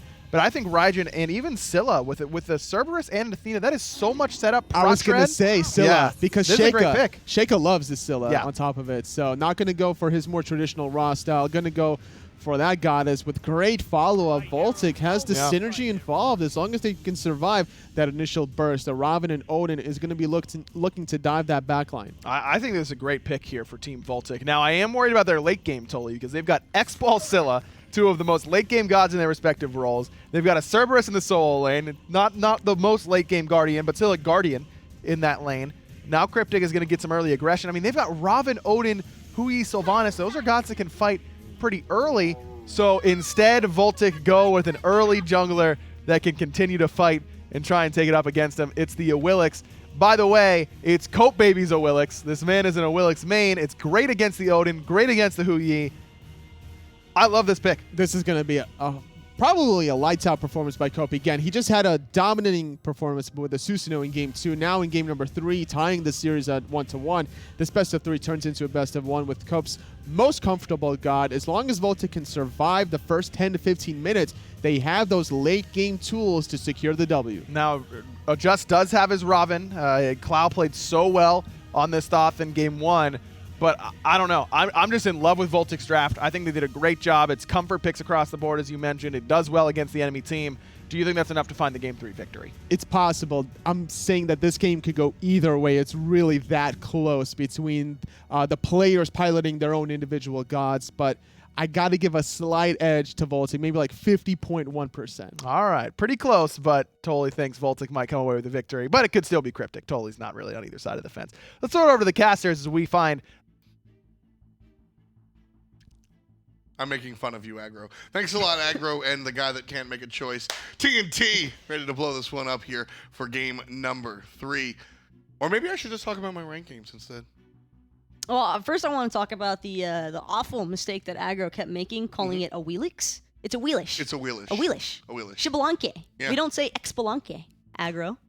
Xbalanque is how I pronounced it once upon a time when I didn't know what I was doing. It's arguable that I don't know what I'm doing right now, but I know that we're going to game number 3. Let's head to it to see the conclusion of this one between Team VOLTIC and Team Cryptic. Both teams have had their moments in the sun today, and right away we're going to get some action. Ratcheteer and Just going to get their health pools minused. The 5v5 possibilities are endless here, but doesn't seem as though Cryptic are as interested in fighting as VOLTIC, perhaps, and well, that'll be a full-on retreat from everybody. They were just looking to get some aggressive wards going early on. And I like this choice from Cryptic here, dropping that deep ward in between Cope's speed buff. That way they get a good idea of which side of the map he actually chooses to run towards, whether it's the red buff or the blue buff. And that's going to be enough of a cue to really let it just figure out which side he should also pay a little bit more attention towards. Yeah, both teams are going to be able to drop those deep wards because both of these junglers are actually going to be junglers that make an impact at level 2. That's important to realize because that's when a jungler is going to go over there to the dual lane and look to punch somebody in the face. It's not as big for it Just, though, as it is for Cope because I think that Cryptic were just a little bit faster, and that led to them getting the edge there. But Day to Remember actually getting super poked out already by Sops, hitting the branching boulder off of Ratcheteer. It doesn't even matter. He's still almost taking out Day. He's got to be careful with this Hu Yi now. Yeah, now he's relatively low. Does have the sustain from Ratcheteer, and of course will use one of his health potions and one of his multi-pots, so his HPS will be rather high. Normally, I wouldn't encourage multi-pots for a Hunter in the duo lane, but having a Sylvanas plus the addition of Hunter's Blessing that's already boosting your MP5, you can typically be safe opting for multi-pots. It's mostly because of the Sylvanas, though. That is a definite guarantee, because I don't think that normally Day would feel as safe with his mana control. Speaking of which, Cope not liking this trade-off with that Just, because he's on the receiving end of it. Yeah. Just Cope not expecting that. Wheelish, definitely one of the stronger characters in the early game. Really devastating right there. Just going to be taken down by Scylla, who is not so devastating in the early game. However, there's a blink forward from Cope. The flip is good. There's the root. There's the crush. Shaco with the first blood. Cope a little bit rusty on that blink knockup combination, but that's when you can expect to see Cope looking for every single time it's available and they want to play aggressive. I think that those are the sort of early game plays you need to see out of your Wheelish, because this is her time to shine. It's all about that early to mid game presence, and if Cope can get a nice snowball factor going on here, then that should transition well enough into the mid game to make him a contestable opponent against that Robin damage. Yeah, it's going to be a lot of fun to watch that, and keep our fingers on the pulse there, because this is a Wheelish has the potential to really go off, and like you mentioned, I mean, Cope maybe on the Wheelish, this is his go-to pick. He even played Cope entered the league playing solo lane once upon a time, and even played it there. I think that a lot of people underestimate the value of a Wheelish, though, into these sort of drafts. I mean, there's already two members, Dante and Day, that have the leaps that can be hard pulled by that gravity surge, but Ratcheteer on the Sylvanas gets torn up by the Wheelish. Even when he looks for his ultimate, a Wheelish can be one of the few gods who actually stays invested and committed against him, because the ultimate makes her immune to those knockups and roots, so she can just run right through it. You can also typically feather step and immune all of those effects as well. Yeah, the feather step, that's one of the things that's one of my favorite parts about this character. I think it's what makes her a wonderful character for high-end players to play, is the fact that the feather step will give you that moment of immunity. You can feather step literally anything. You can feather step a Kraken, you can feather step anything you want. But a Wheelish into Odin is as close to a hard counter as you can get without being a true name nemesis. I mean, Dante LaFargo's job is to jump on you. That's how he engages. That's all he does, is jump on you, and you pull him out of the sky. The big thing here is that it should force Dante into a blink later on. Speaking of which, right now, Ratcheteer underneath a lot of fire. There's the knockup that we were looking for, and the follow-up to confirm it as Sops gets an addition to his passive, as well as the kill on the Ratcheteer. Bro, it's going to be slowed down by Dante. You were talking about relic choice. Dante already has the teleport. He is forced to go blink, like you said at this point, almost undoubtedly, because of the fact that he's not able to jump. Now, Odin's forcing an Odin into blink isn't, the worst thing. Odins generally are thinking about blink, but with the teleport already in our slot 1, our slot 2 is kind of, you want to buy a team fight relic. You want to build a shell or something like that, but no luxury of choice. Almost undoubtedly has to go into the blink, like you said. Dante's got until level 12 to start worrying about which path he chooses to take, but it will be incredibly rough for him to get anywhere near VOLTIC's backline or even the team in general without that blink. And the whole purpose of the cage is, I think, to keep Sabbath and Sops confined, especially Sops. I don't think that they want to see a chance for the Xbalanque to really take off, and I think that Day on the Hu Yi is also a really important pickup here. Speaking of which, Cope making his presence known yet again. Gonna find the knockup. There's the beads. Out of Day to Remember preemptively, but the ultimate just a little bit too soon. Yeah, gonna be still beads, but it doesn't matter. Sabbath finds the taunt and some of the damage. And Cope does make use of that ultimate, by the way. Doesn't get the grab, but a Wheelish ultimate provides a ton of relevant stats when it comes to offensive prowess, and Cope makes use of it. VOLTIC are going to end up losing their buffs, though, as the trade-off. They just had to go a little bit too deep there, and running the entire way back down the duo lane is going to leave plenty of time for Adjust and Cloud to take whatever farm they can find inside of Cryptic's jungle. Robin going to be in the enemy's jungle here. Crush will just negate the attempt at the invade. Shaker goes aggressive, finds the root, looking for the ult, will get it as well. Follow-up damage not existent. So Shaker just pushing the player down a hair. But that still will be dangerous later on. Well done, though, by Cloud to stop that chase from Cope. I think otherwise Cope jumps in there and looks to get the 3, because all he has to do is apply the 3 onto him. Speaking of which, Shaker's gonna get knocked out. Oh my goodness. Ratcheteer. This guy, Sylvanas, is incredible. He's been on point with these pulls. Oh, man. That was easy, comparatively speaking, to what he was doing before. Ratcheteer getting pulls off of Susano pulls, dummy good. But Ratcheteer certainly stepping up. I've never been completely impressed by Ratcheteer. I've never been blown away by this guy. This is one of the better games I've seen him play, or the better sets I've seen him play. He's been around the scene for quite some time. Very so long. We've had I think all of us here at the studios have had a chance to see him over time. And speaking of over time, Dante, that's what we were waiting for. The Wheeler's kill onto the Odin had to happen soon. Yeah, meanwhile under the tower, Data, remember, trying to battle it out won't happen. Sops Aegis is out the tower damage, not a big deal. Dante LaFargo dies to Cope, even without the ultimate used. That's still an important relic, though, to pull. It just, stripping away the blink from Cope, baby, means that he should be able to take this blue buff no problem, although, bruh, probably expecting it to happen. He's been chilling on the other side of the jungle for quite some time now, and will hopefully be able to confirm this blue buff, but seems as though it just could give him some issues with it. Here comes the just over the wall. I think the blue buff was confirmed by Bruh. That Doesn't look like it. It was the Robin ultimate, though. Nice job. I don't think that's worth it, to lose the Robin ult for the confirmation of the blue buff. Cope's got to be aware that that cooldown is happening right now, and I think that this would be Cope and Shaker's time to fight. Yeah, sure. I guess it really all depends on how the Odin is going to succeed. Ratcheteer finds himself in some trouble. Feather Step into the taunt after the damage from the dunk. And one more shot will do it. It's Sops, baby, with the basics. Data, remember, gets in front of Sops, but Sops able to dash on out of there. Here comes Adjust, an ultimate coming out for the mid lane mage. And Adjust fixes that face. Sops goes down for the first time today.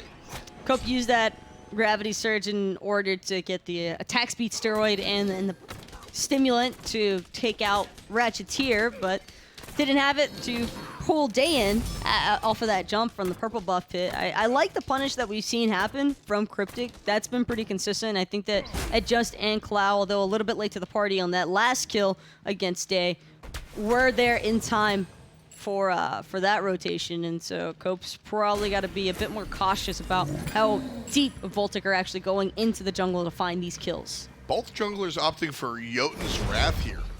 The Crusher Boots Heartseeker was largely the what you buy in the spring split. We have seen players being a little bit more choosy about what they're building. Cloud getting chunked out, Shaker with no setup. What a play! That time he's got set up. And the double kill for Team VOLTIC. One to Shaker, one to Sabbath. And you heard him on the desk. This is a comfort pick for Shaker. Hits him freehand, both with the Crush and the ultimate. And sure, Crush, the size of Texas. The ultimate, kind of hard to hit. I still feel as though the ult is pretty hard to confirm without any setup. The delay, it's kind of small. It's a bit awkward. I think that Cloud nearly got out of it. It seemed like he was flirting with the edge there, and so he still ended up getting caught out by that I'm a monster. And I love the fact that Sabbath still chose to rotate around in on the back end, because it just had no real way to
This is a simulation.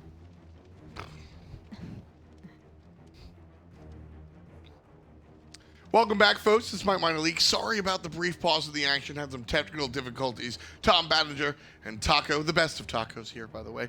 And we're bringing you game number 3 between VOLTIC and Cryptic. We're about 15 minutes into this game or so. Cryptic is off to a nice start. Excuse me, VOLTIC is off to a nice start, which is a change of pace from the earlier games.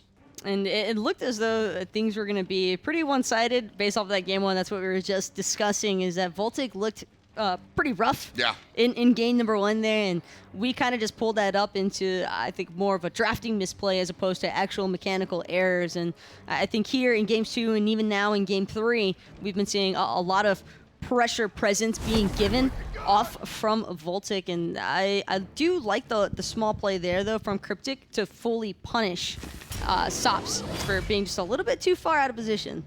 Getting back in the game, we are a little out of position, trying to figure things out backstage production. We got a great crew here, and they're going to be working hard to bring you the action right about now, I think, actually. So without further ado, let's get back into game number 3. It was just a prank. It would have been better if it was game 2 and it rhymed, but oh well. Day to remember here, playing on the Hunter, and Sops is dead, but obviously his timer is a little bit off. There, he's alive. Cope Baby pulled in again. Gonna find the flip, but this time jumped on by the jungler. Follow-up punch, punch, punch. And oh my goodness. Team Cryptic, take this guy out to dinner. Send him an Amazon gift card. This guy is earning you the win. Ratcheteer out of control today. What a pleasure to watch this.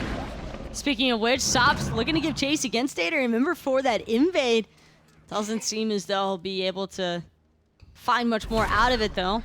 Probably recognize that it just might have been lingering in the jungle and doesn't want to find himself getting picked off yet again, because he still has a moderate lead intact over Day. And I think that the entirety of Cryptic has really helped Day out quite a bit here, just to make sure that he's still somewhat in the running for this.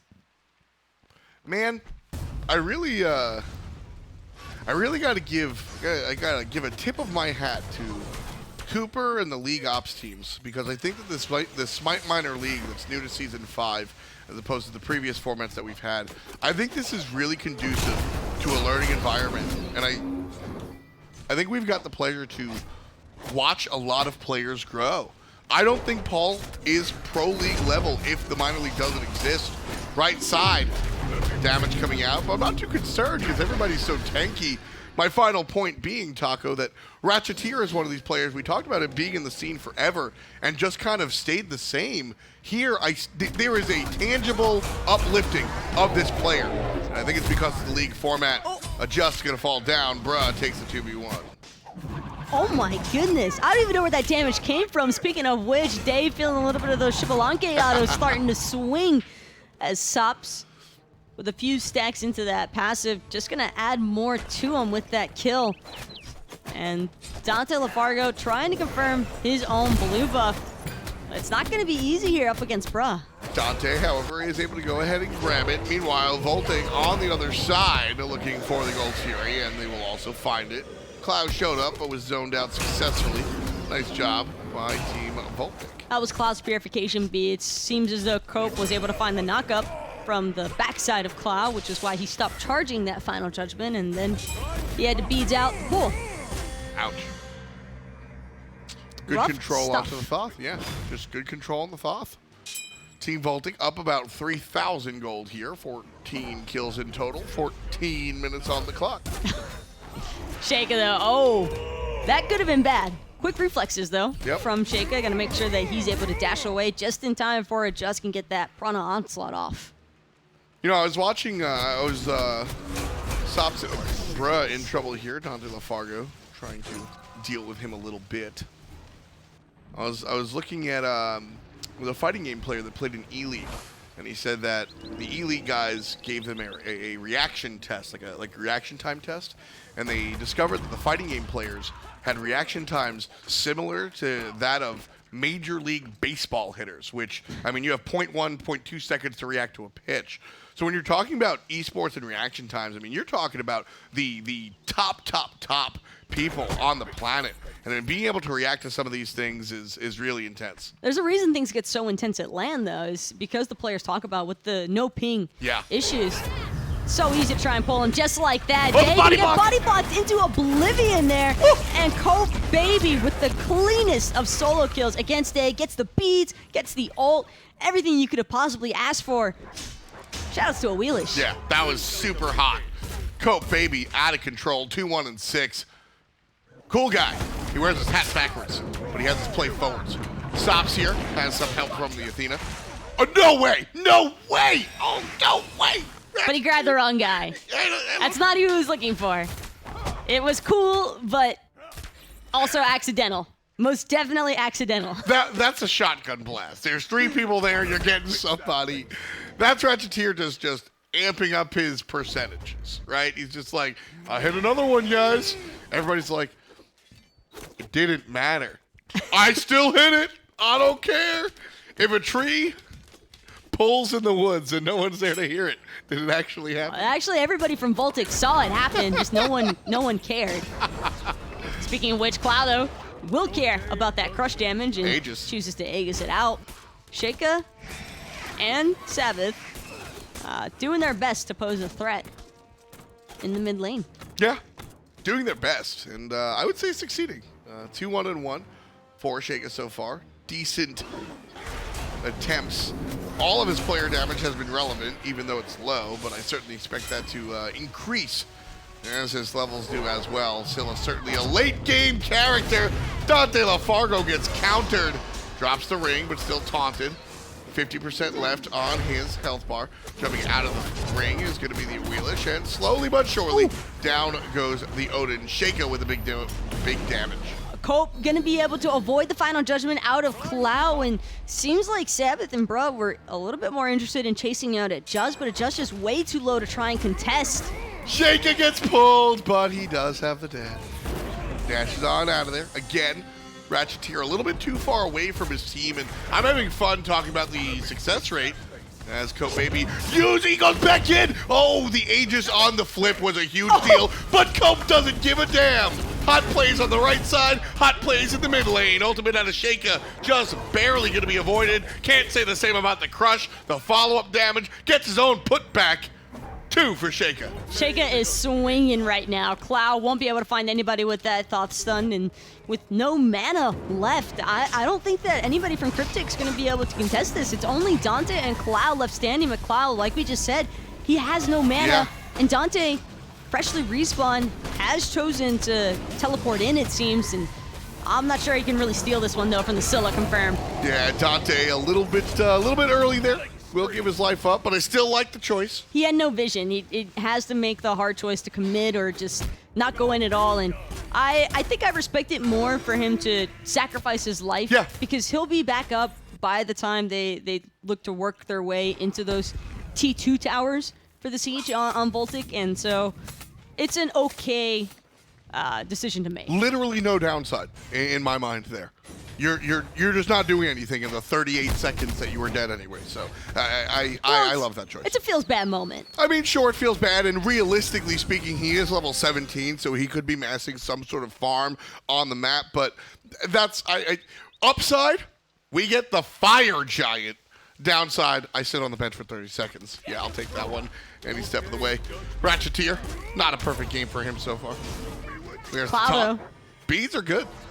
Loses those beads, in fact, because he didn't want to get rooted from Sheikah as a follow-up, and I can respect that one entirely based off of how much damage Sheikah has been doing this whole game. But check out who's leading the charge. It's Cope Baby on the Awilish. No surprise. He's had a fantastic game so far, too. 4-1 and 7, and despite the odds, because we saw a lot of moments where it panned over, and it's just pressuring out Cope. No issues whatsoever, but as the game goes later and later, I would probably have to favor the Awilish burst. It's interesting because the Awilish has a fantastic early game, does pretty well in the mid game, and late game is feast or famine. because she's a power-based character. You can see the Transcendence coming out, right? She wants to build high power, so in the late game, she's going to be swinging like a truck.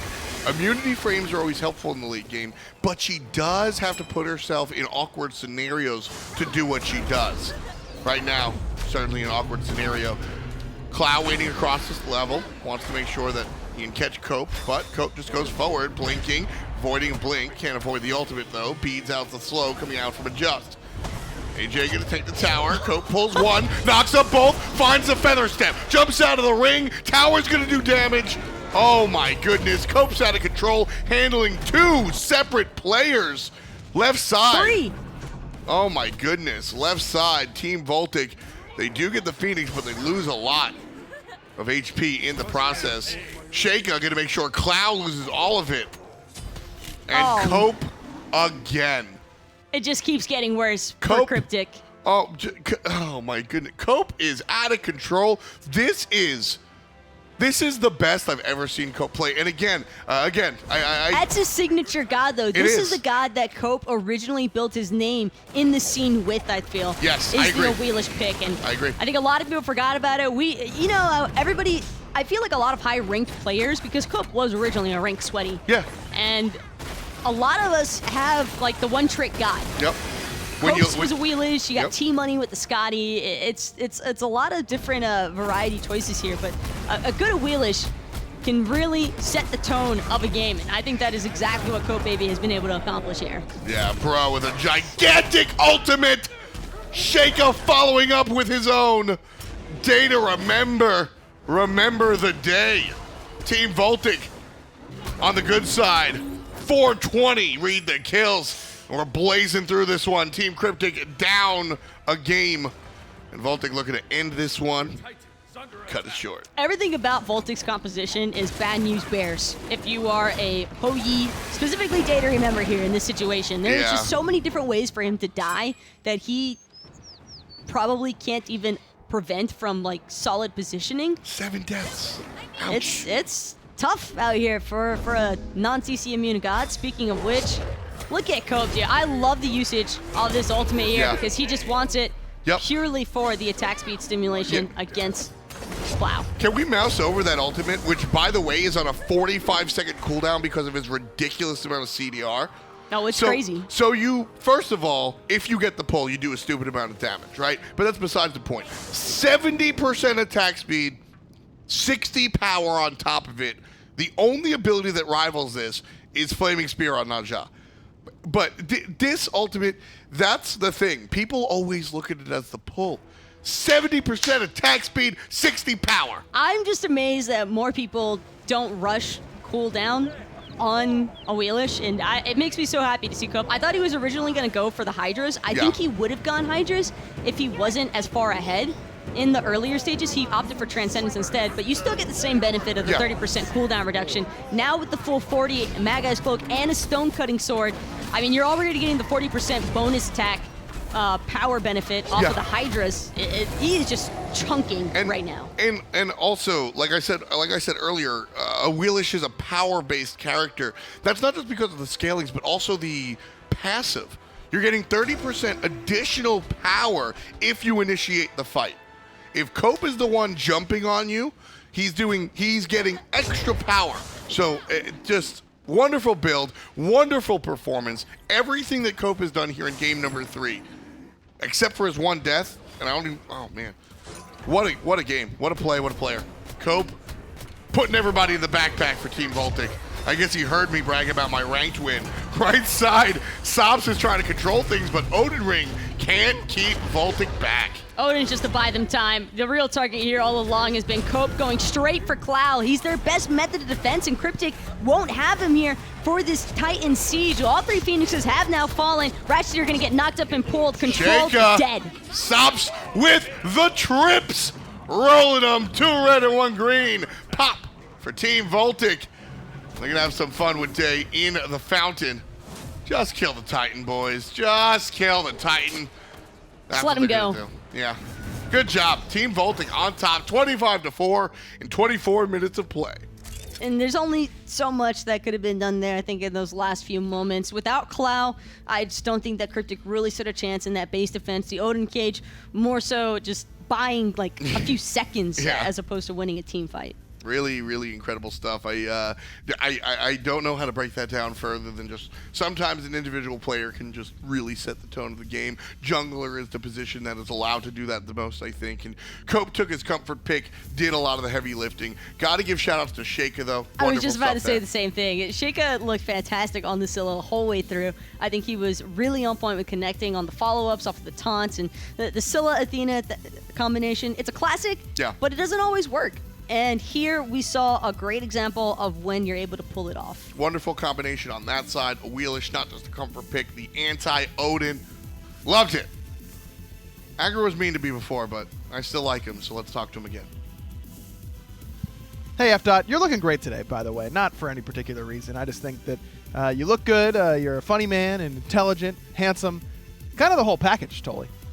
Wow. Wouldn't you agree? Compared to how savage you were last time, I'm surprised you made the complete 180 this time. What do you mean? Tom looks great, and he was saying great things on the cast. He did a great job. I don't know. I was just really enamored with it the entire time.